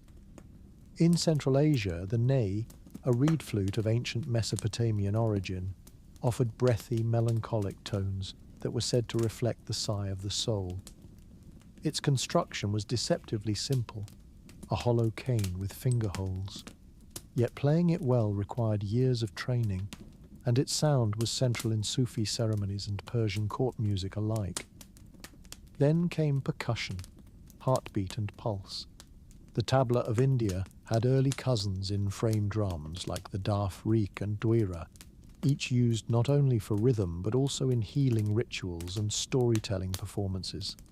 Their skins were stretched tight across frames of mulberry or walnut wood, materials chosen for both resonance and symbolism. Instrument making was itself an ancient art. In Khotan, Bukhara and Herat, workshops quietly crafted ouds, rawaps and flutes by hand. Each craftsman knew not only wood and skin, but spirit. The right tree, often mulberry, apricot or walnut, was chosen with care. A luthier might wait a full season to cut the wood, believing that instruments made in haste played with a harsh voice. In the towns of Sogdiana, there were flute makers who etched prayers into the bone. In Kashgar, there were women who strung horsehair bows with charms woven in to ward off bad dreams. And in Dunhuang, frescoes in the cave temples show musicians of every culture. Indian drummers, Chinese pipists and Central Asian lute players, all painted in the same moment of performance, as if to remind the viewer, sound needs no translation. Silk and spices funded empires, but music carried identity. In markets and caravanserais, it acted as an equalizer. Travelers from far-off lands, unable to speak a common tongue, might still recognize a rhythm. A merchant might hear a Turkish tune in a Uyghur variation and hum along without knowing the words. This shared language even influenced religion. Buddhist sutras were sung in tonal modes similar to local folk songs, making them more memorable.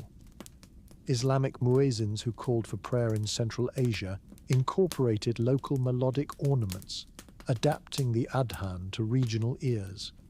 And in Nestorian Christian enclaves, liturgical chants carried remnants of both Roman and Persian music theory, ghost tones from empires long past. Music's power extended into governance and diplomacy. The Tang dynasty, during its peak, hosted musicians from India, Persia, Korea, and Arabia in its court, not only as entertainment, but as symbols of the dynasty's cosmopolitan embrace. In Baghdad, under the Abbasids, scholars translated Greek musical theory texts into Arabic, creating works that would later inspire both Islamic and European musicologists. Many along the Silk Road believed music had curative power.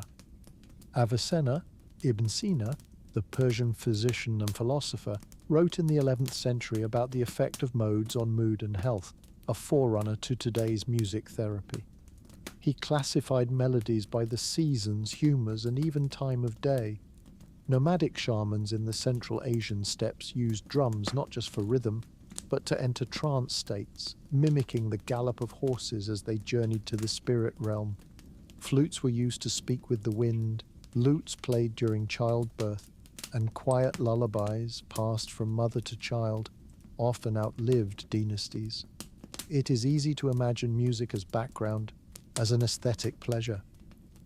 But in the ancient world, it was infrastructure, emotional, cultural, even spiritual.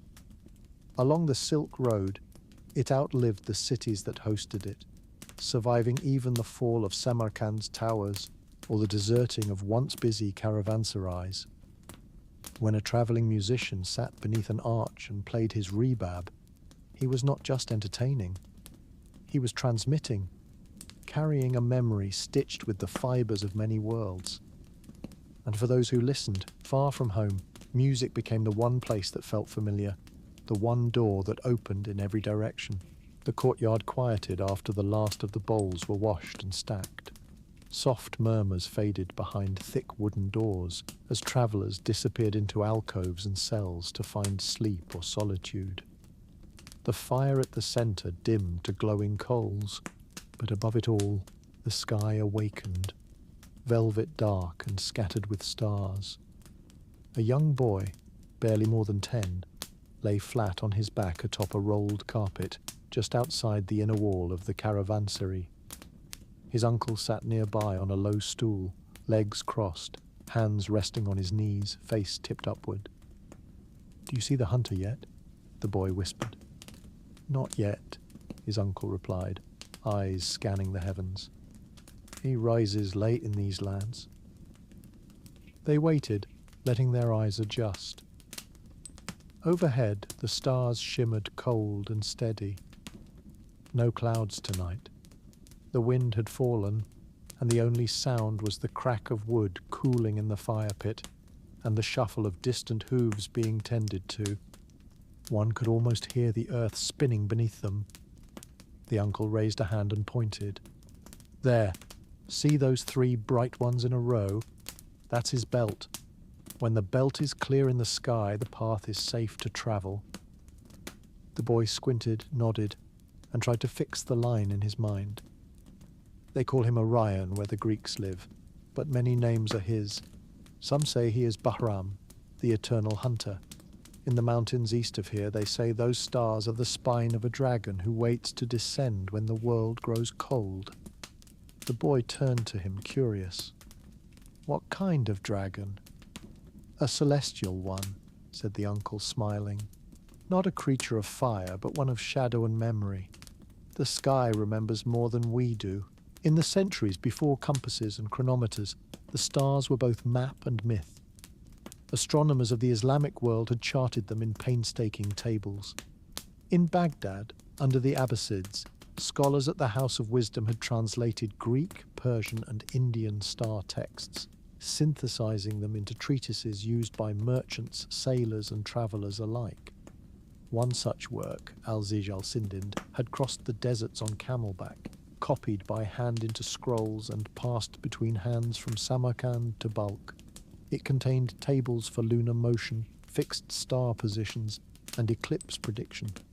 Names like Al-Tusi, Al-Biruni, and Al-Sufi became known not just in royal courts, but among ordinary navigators, shepherds, caravan masters, even poets. In China, astronomers in the Tang court meticulously recorded comets and novae. They divided the sky into 283 asterisms, each with symbolic meaning. The purple forbidden enclosure, high in the northern sky, held imperial resonance, while the azure dragon of the east marked spring's arrival. Indian astronomers centuries before had mapped celestial motion with striking precision, texts like the Surya Siddhanta offering scene tables and theories of planetary motion. Their influence spread into Central Asia through trade and translation, stitched into the patchwork of shared knowledge like thread through a tapestry. In the courtyard, more had gathered, a quiet congregation of upward gazers. One of the older travellers, a man from Khorasan, with a thick grey beard and a patient way of speaking, knelt beside the fire and smoothed a square of dust. With a stick, he began to draw. "This is the Great Camel," he said, naming a constellation that didn't exist in any book but lived in memory. "And this," he added, sketching beside it, "is the River of Milk. It splits the sky in two, just like the Oxus divides our lands." A man from the mountains of Yunnan offered a different tale. "In our stories, the Milky Way is the silver bridge built by magpies, so the weaver and the herdsman can meet once a year." Laughter followed, gentle and slow. Someone played a low note on a flute, just once, and let it echo upward. The boy turned again to his uncle. "But how do they know the path? The real path?" His uncle looked at him, then at the stars. "By watching. Always watching. The stars move, but they also return. Like us, they journey and rest. The North Star never leaves. You can trust it. Others rise and fall with the seasons. You learn their patterns, and in learning, you survive. The boy lay back, his hands folded under his head. The sounds of the world grew smaller. Even the whisper of stories faded beneath the hum of stars that shone for no one in particular, and for everyone, all at once. Somewhere behind the walls, a camel groaned softly in its sleep. Somewhere nearby, a scribe dipped a brush into ink, noting the phase of the moon. And just beside the boy, a finger pointed once more. There, the hunter's feet now rise. He walks the sky even as we sleep. As the fire burned lower and the stars above seemed to shimmer more intently, one of the travellers, an older woman cloaked in wool and lined silk, leaned closer to the group. Her hands were ink-stained from tallying cargo earlier that day, but now they rested calmly in her lap. She spoke softly, not to interrupt, but to add a layer. In my grandmother's village, she said, they feared the eclipse like a wolf at the door. We would hang iron blades above our doors, beat pans with sticks to frighten off the dragon that devours the moon. A young scholar beside her furrowed his brow. In India they say it's Rahu, the severed head of a demon who chases the sun and moon, hungering for them, but they always escape. The older woman nodded. And yet each time we must play our part. Shout, clang, remind the sky that we still notice, that we still care. A silence followed.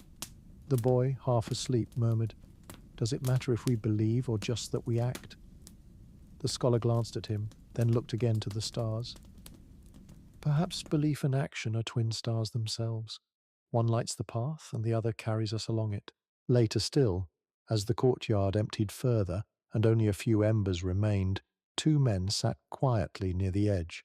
One a spice merchant from the western deserts, the other a horse trader who had come down from the steppes months ago. The spice merchant spoke first, gazing at the curve of stars above the desert wall. My wife used to say the stars are only bright when you're far from home. The horse trader chewed a bit of dried plum, nodded.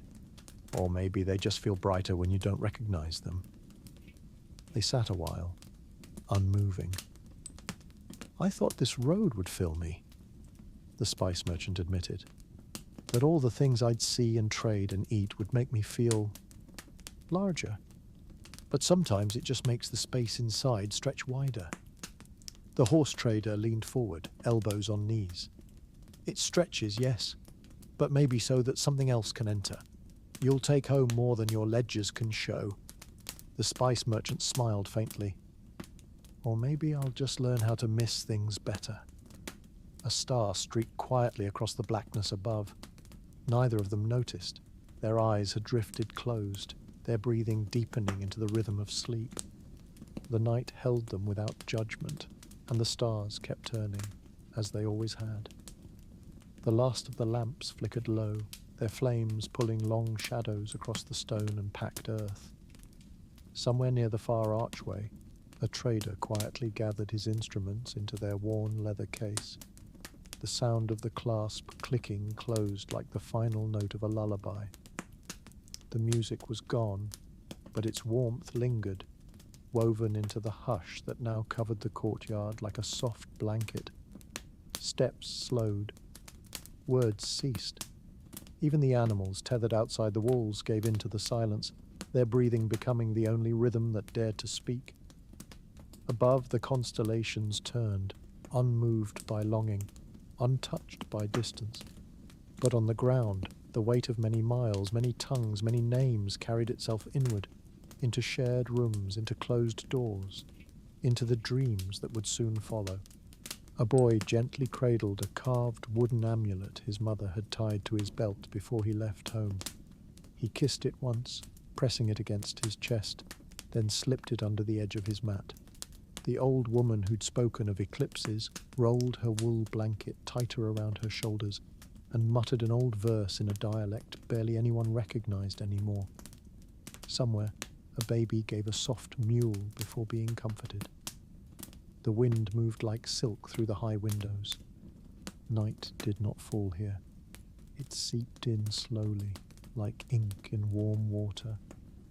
100 heartbeats settling into one quiet tempo. Behind closed doors, with faces turned to the wall or to the stars glimpsed through chinks in the roof, the travellers of the road finally surrendered. Not to sleep alone, but to sleep beside strangers, beneath gods and constellations shared across empires. And into that hush, the dreams would begin to arrive. Within the thick stone walls of the caravanserai, the warmth of the day had long faded, replaced by the chill that wandered in once the sun fell behind the dunes.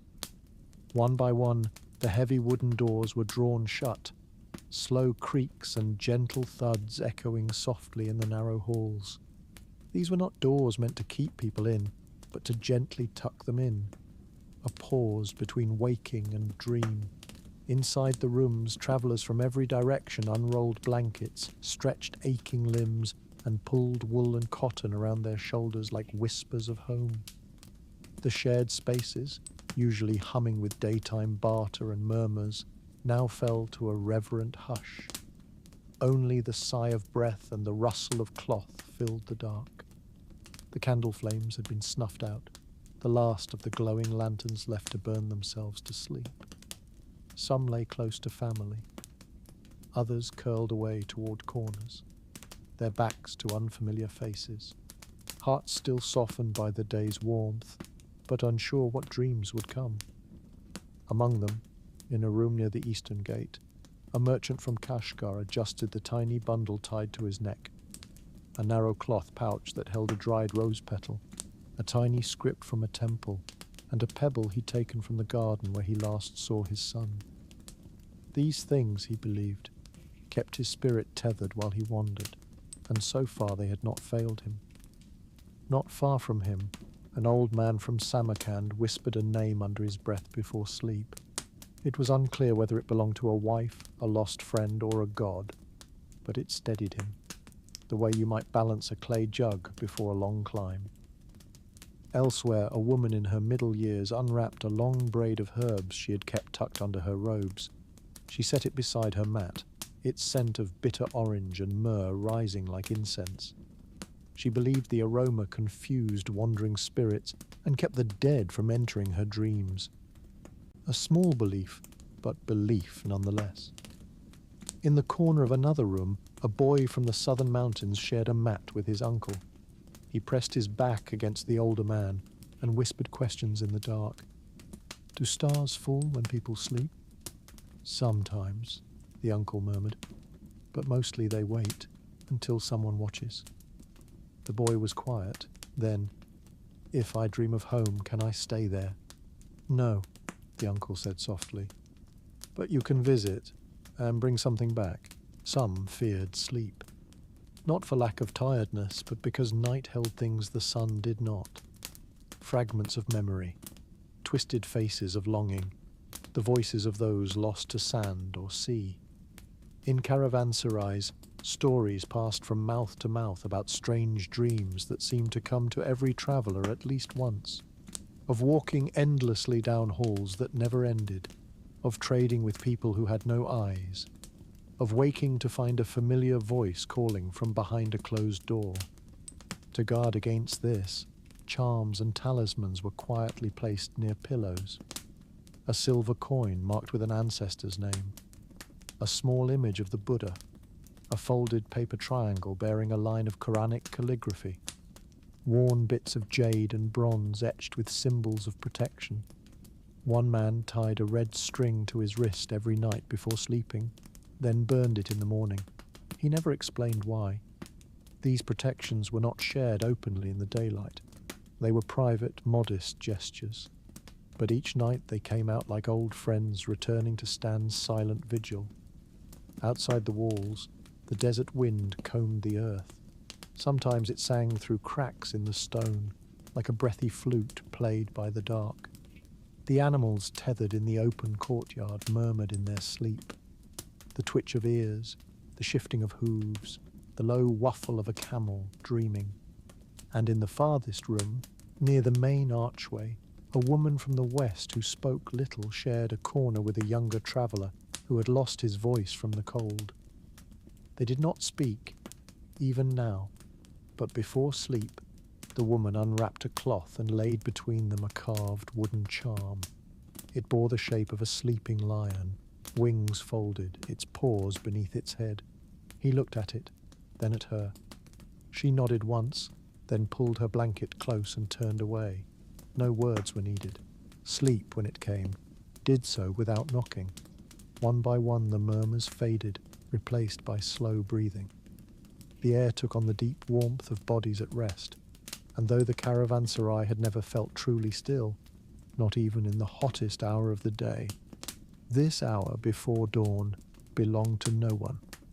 Some dreamed of home, others dreamed of places they had never seen, or of lives they might have lived if the road had turned one day sooner or later. In these dreams, the desert bloomed. Horses spoke. Loved ones walked out of smoke.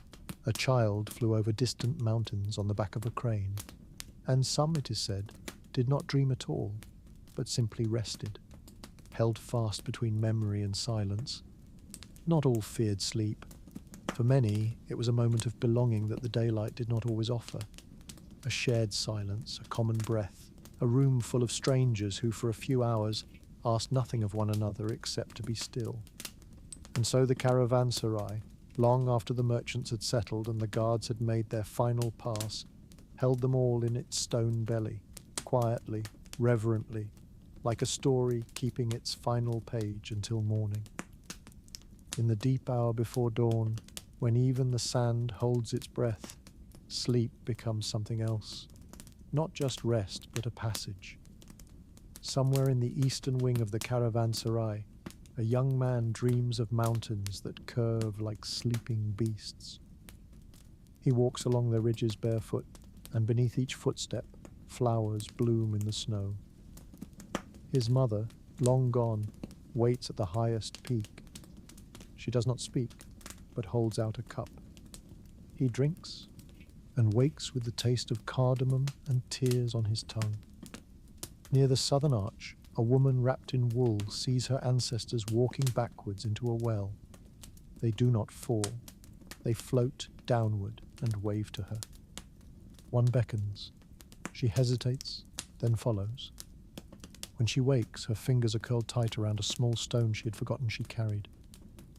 A translator from Merv dreams of words that never existed. Whole languages built from bird song, from the rustle of wind in barley fields. He writes them in the sky with a reed pen, and they drift like ash into constellations. When he wakes, he cannot remember a single word, but his heart is strangely full. A boy dreams he is a falcon, flying over the Silk Road as it twists like a silver thread across the world.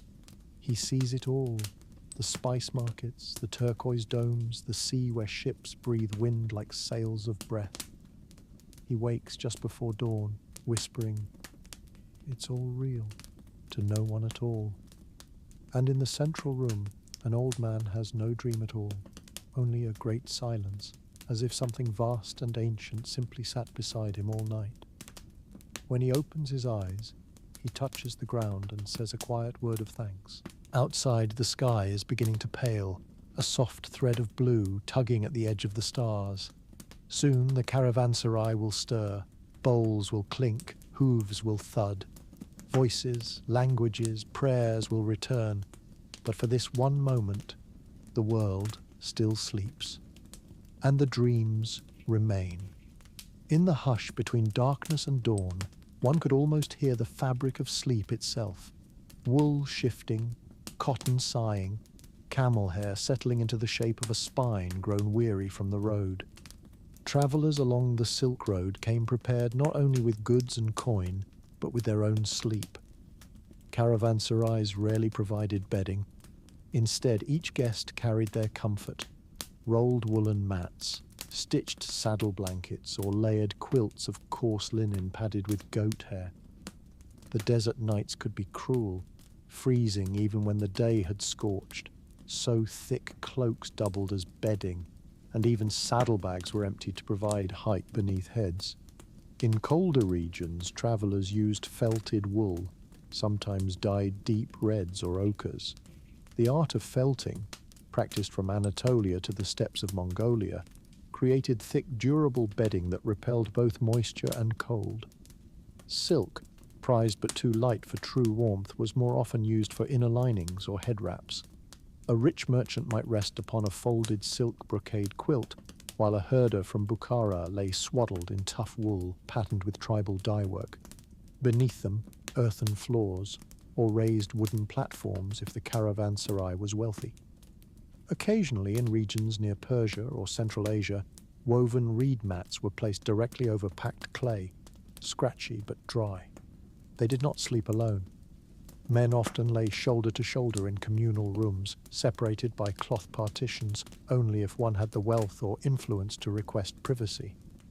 Women, where present, were typically given their own corner, or travelled in groups, forming circles around younger girls or children. The warmth of bodies was part of survival. They slept in layers, not just of fabric, but of sound and superstition. A small knife under the pillow was common, not just for protection from man or beast, but from jinn and the evil eye. In regions influenced by Turkic traditions, some sewed protective charms into the corner seams of their bedding, tiny knots of blue thread, or verses from sacred texts rolled into cylinders of tin. In Buddhist or Zoroastrian travelers' packs, one might find herbal sachets, calming lavender, sacred frankincense, or local desert mint, believed to soothe dreams and keep away illness. Even traders from China sometimes carried amulets etched with animal zodiac signs, worn around the neck or kept under bedding to ensure balance and protection while they slept far from home. Each body, wrapped in fabric and fatigue, seemed to melt into the night. And so the caravanserai, stone and still and walled against the desert, became a patchwork of lives paused in rest. When dawn stirred the clay walls and the smell of smoke returned, it was not only people who rose. The road itself began to wake again. The ceiling above was faded blue, painted long ago with swirls of gold and the faint geometry of stars. Not real constellations, but symbols, borrowed from dreams and ancient schools of skywatching. Some said they were drawn to invite protection. Others believed they kept sleep from wandering too far. Tariq lay beneath it, half waking. The fire in the courtyard had long gone out, but its warmth still clung to his bones. His breath moved slowly, as if it knew the moment might still dissolve if he shifted too soon. He had dreamed again, not of merchants or coin, not of storms or roads.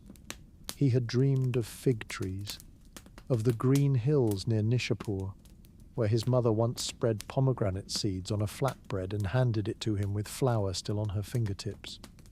The dream was wordless but full.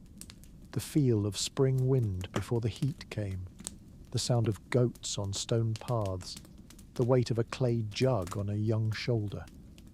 He turned onto his side, fingers pressed under his cheek, eyes open just enough to see the archway painted in red ochre. Tiny brushstrokes had once adorned the alcove, floral motifs and birds, half flaked away now by the decades. The Persian artisan who painted them was long gone, but the birds remained, flying still. The traveller across from him snored softly. Beyond them, the long room held others under quilts and cloaks, their shapes barely rising. It was the hour when the world hovered, neither night nor morning, and thoughts wandered like desert wind. Tariq reached beneath his pillow and touched the edge of a carved pendant.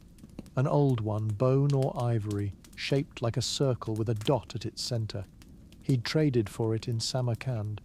The seller had said it was Zoroastrian, the symbol of the eternal flame. The trader before him had said it was Buddhist, the wheel of becoming. In truth, it no longer mattered which story had been true. What mattered was how it felt, cool against his fingers, like a thought unfinished. He had not seen his homeland in 6 years. The road had become his second skin.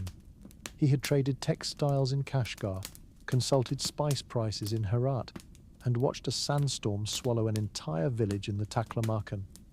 He had once fallen in love with a calligrapher's daughter outside Tabriz. That winter had been warm with stories. But spring took her family west, and he had never found them again. Each journey carried him farther, but not aimlessly. There was always a thread. He couldn't name it, but it tugged gently, sometimes in dreams, sometimes in silence. A longing not just for home, but for meaning, for the quiet click when a moment felt like it belonged, in a song, in a face, in a shared bowl of soup.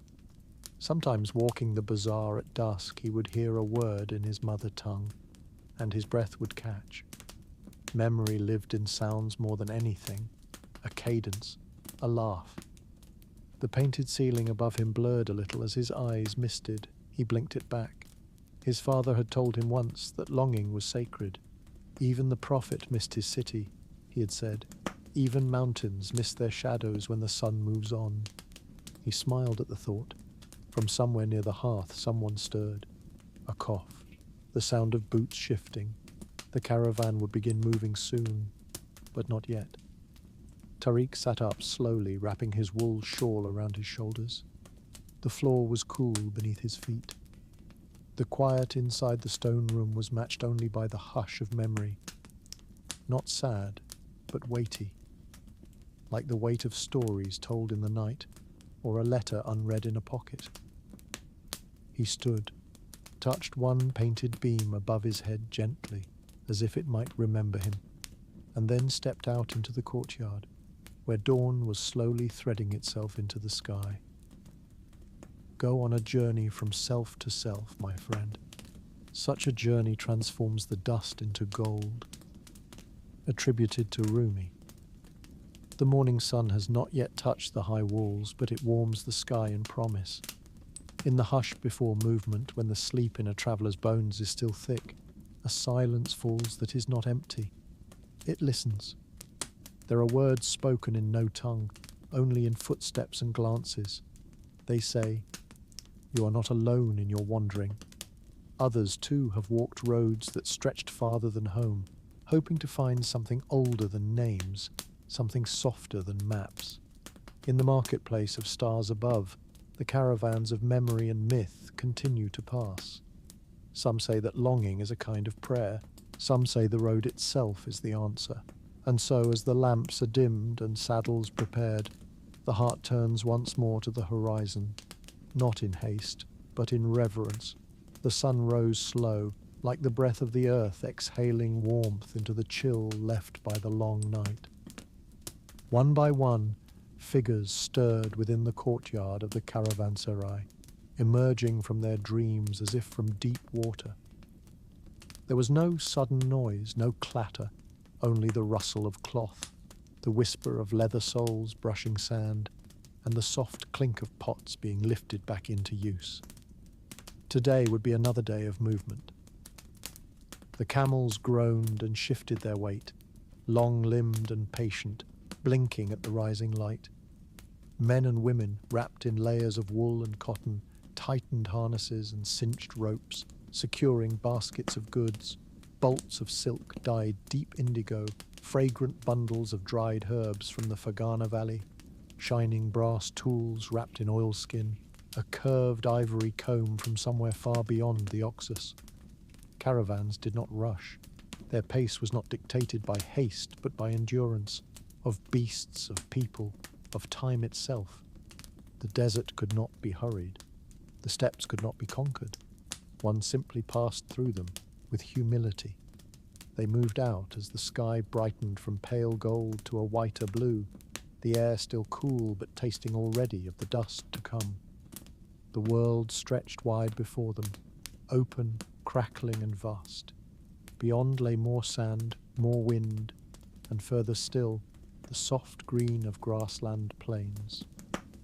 But between those two, the emptiness held its own rhythm. There is a kind of stillness in the desert that goes beneath the skin. The dunes, sunlit and ancient, do not speak, yet they remember. Each grain of sand has known the weight of sandal and hoof, of Persian soldier and Chinese scholar, of thieves and saints and lovers walking the same road, but hundreds of years apart. Travellers learned to read the dunes like scripture. They studied wind lines, watched for signs, broken scrub, sudden dips in the earth, the flutter of vultures overhead. And always they listened, not for sound, but for absence. Silence meant safety. The cry of wolves, the bark of dogs, the clash of steel, these were not to be heard. The caravan stopped often, to shift loads, to check hooves, to pour water measured with care into horn cups. Conversation remained quiet. Dust dried the mouth too easily, and words were chosen like coins. They passed ruins swallowed by sand, stone arches half buried, forgotten watchtowers broken at their bases. These were not mapped or named. They were simply noticed, honoured in passing with a gaze, a whispered musing about who once lived there, and how the wind must have sounded echoing through the arches. Later, as the soil changed beneath them, turning from dry grit to firm earth peppered with sparse green, the desert gave way to the wide-breathing openness of the steppe. Here the wind moved differently. It ran. It chased itself. It sang through the grass and pressed against robes like a curious hand. The steppe too held its own spirits. The Mongols called it the eternal blue sky, Tenga. Many still whispered offerings into the air when they crossed a ridge or crested a hill. A simple phrase, let the sky not close. For if the sky turned dark too soon or the wind suddenly changed its scent, it might mean bandits or sickness or a storm not seen until it was too near. On this day, however, the sky remained kind. Pale cloud wisps danced in the upper heavens, and birds flew high and wide, untroubled. Children of the caravan rode on flat-backed wagons, watching the horizon as it shimmered and danced.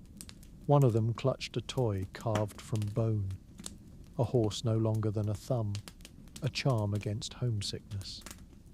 Elders hummed quiet songs under their breath, melodies passed down from far-off villages long gone to memory, and merchants, both guarded and familiar, exchanged short tales, muttered in a blend of Persian, Sogdian, and Old Uyghur. Around midday, they came upon a way station, a half-sheltered stone ring marking a well. The guide announced it with a hand raised, not needing words. It was customary to stop and drink even when the beasts were still strong. Water was drawn by bucket on a rope darker than pitch, soaked from years of use. Each traveller filled their own vessel, drank, poured a second for their camel or horse, and poured a third into the dust, an old ritual of thanks to the unseen. Nearby, carved stones stood upright, burial markers or perhaps wayfinders. Some bore old runes, Turkic or Tocharian, weathered into suggestion. One was shaped like a standing figure, sword pointed downward. A woman among the caravan bowed her head briefly in front of it, whispering words her grandmother once taught her. To those who walked before, we follow with open eyes. At such places, stories often surfaced. A tale of a man who drank from the well and vanished into a mirage. A woman who gave birth under the stars and named her child for the river that once ran here, now dust. Whether true or not, it did not matter. The stories softened the journey.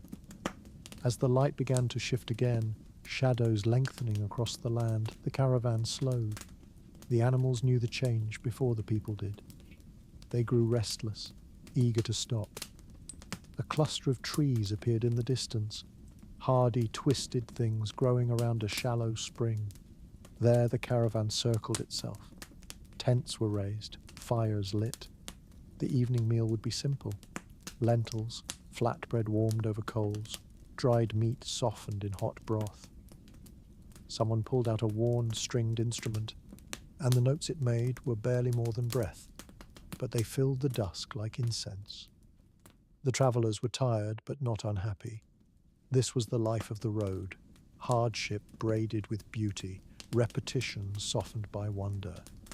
Each day a variation on the last, yet never truly the same.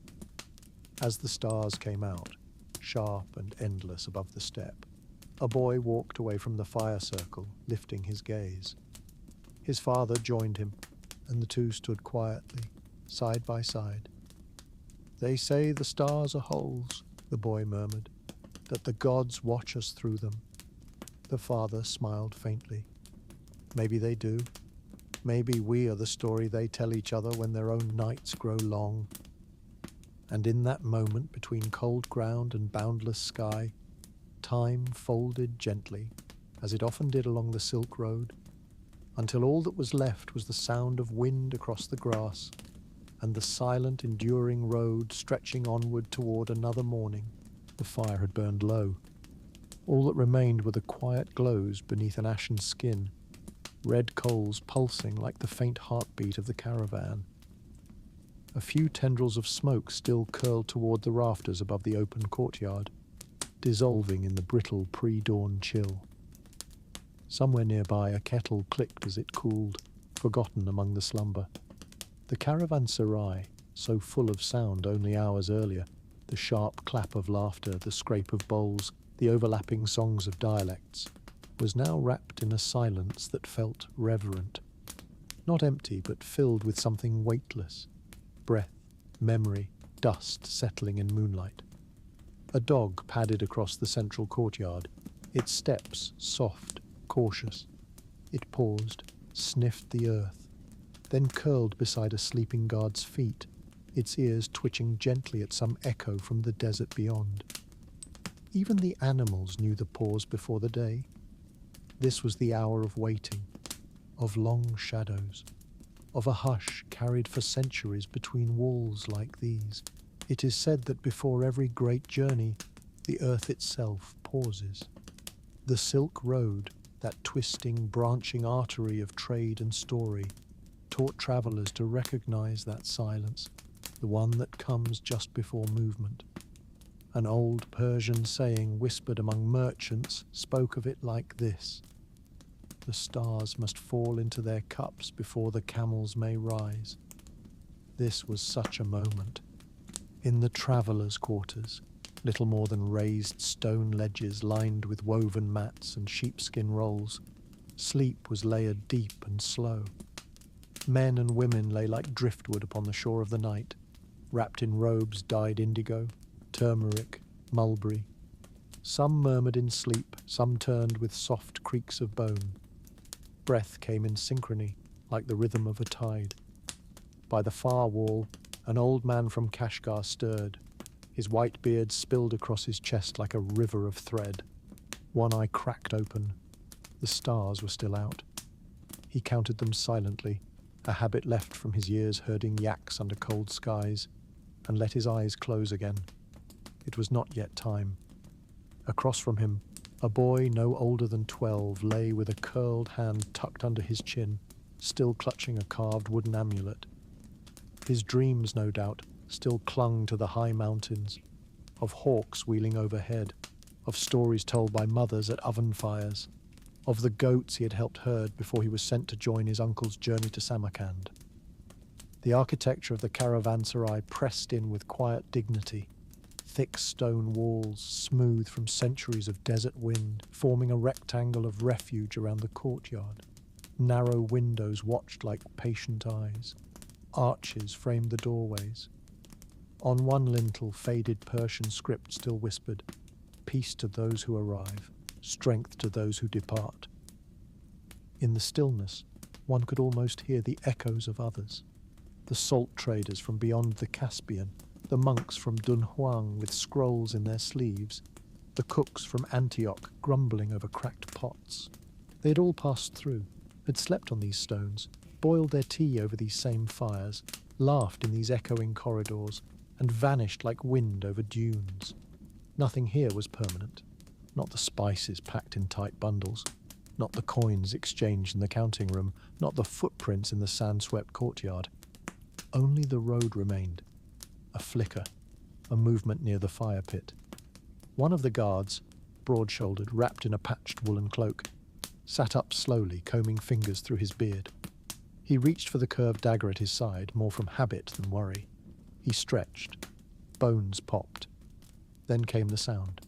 Soft, clear, a single chime. It was not a bell struck with intent, but one teased by movement. A camel shifting in its sleep outside the walls.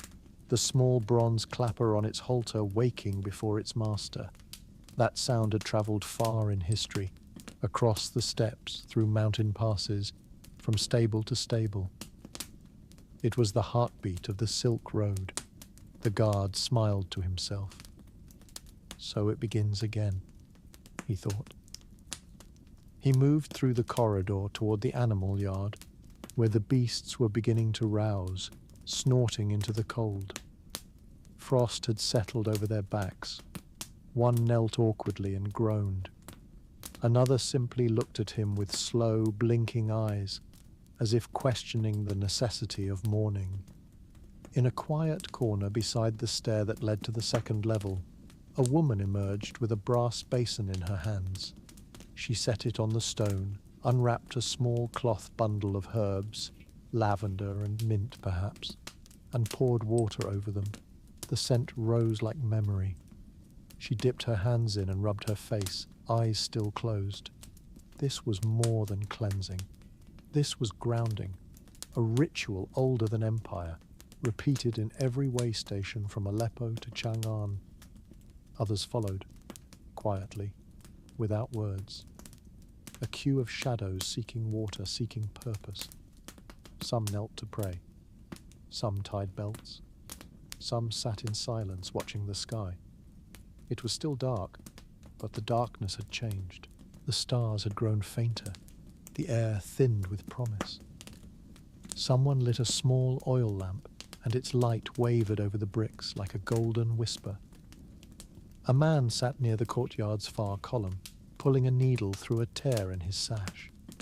His fingers were deft, practiced. As he worked, he muttered a verse beneath his breath, something in Sogdian perhaps, a prayer for safe roads, for soft wind, for full water skins. Nearby, 2 children sat quietly eating dates. They didn't speak. One traced shapes in the dust with a fig stem, stars, camels, a home far away. A weaver from the city of Balkh shared a piece of dried flatbread with a monk wrapped in red robes. The monk nodded in thanks. They had spoken only once the night before, and only briefly, but something in their eyes had met with understanding. The bread needed no translation. From a small room in the back, the physician emerged. She carried a scroll under one arm and a pouch of dried safflower tucked in her belt. She passed a trader who walked with a limp and gently placed a hand on his shoulder. He smiled, a tight-lipped, grateful thing, and nodded. In a shadowed alcove, a potter from Herat and a caravan guard from Bukhara discussed the price of clay. Quiet voices, steady tones.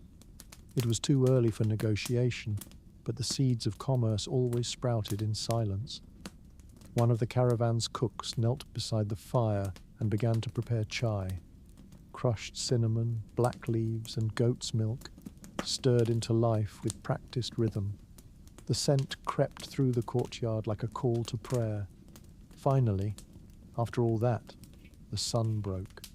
First not by rays, but by the colour, the blue giving way to pale gold, then blush, then a warming rust that kissed the tops of the eastern walls. The day did not arrive suddenly. It seeped in like tea into cloth. The shadows shortened. The bells grew louder. Footsteps quickened. Conversation stirred. The travellers, now fully risen, moved with a kind of reverence. Every gesture echoed history. Every packing of saddlebag, every check of wheels spoke of continuity. This was what they had come for. Not just goods, but the ritual of going, the sanctity of motion. A boy ran to catch up with his uncle, a lopsided smile on his face. A woman tied her child to her back with a strip of green cloth. A merchant counted coins one last time and tucked them into a silk sash. A final sound, the clatter of hooves on packed stone, the creak of wood, the low sigh of a camel, and the caravan began. Before they disappeared into the day, before the walls of the caravanserai grew small behind them, the travellers looked back once. And in that moment, it was clear. This place had held them for a night, a breath, a silence. And now it let them go. The bells chimed again, and the road, ancient and eternal, welcomed them forward. Thank you for spending this quiet moment with me, and for letting these old stories breathe again. If you felt something stir, even gently, I'd be honored if you'd like the video, subscribe to the channel, or share it with someone who needs a little stillness. I'd love to hear from you in the comments.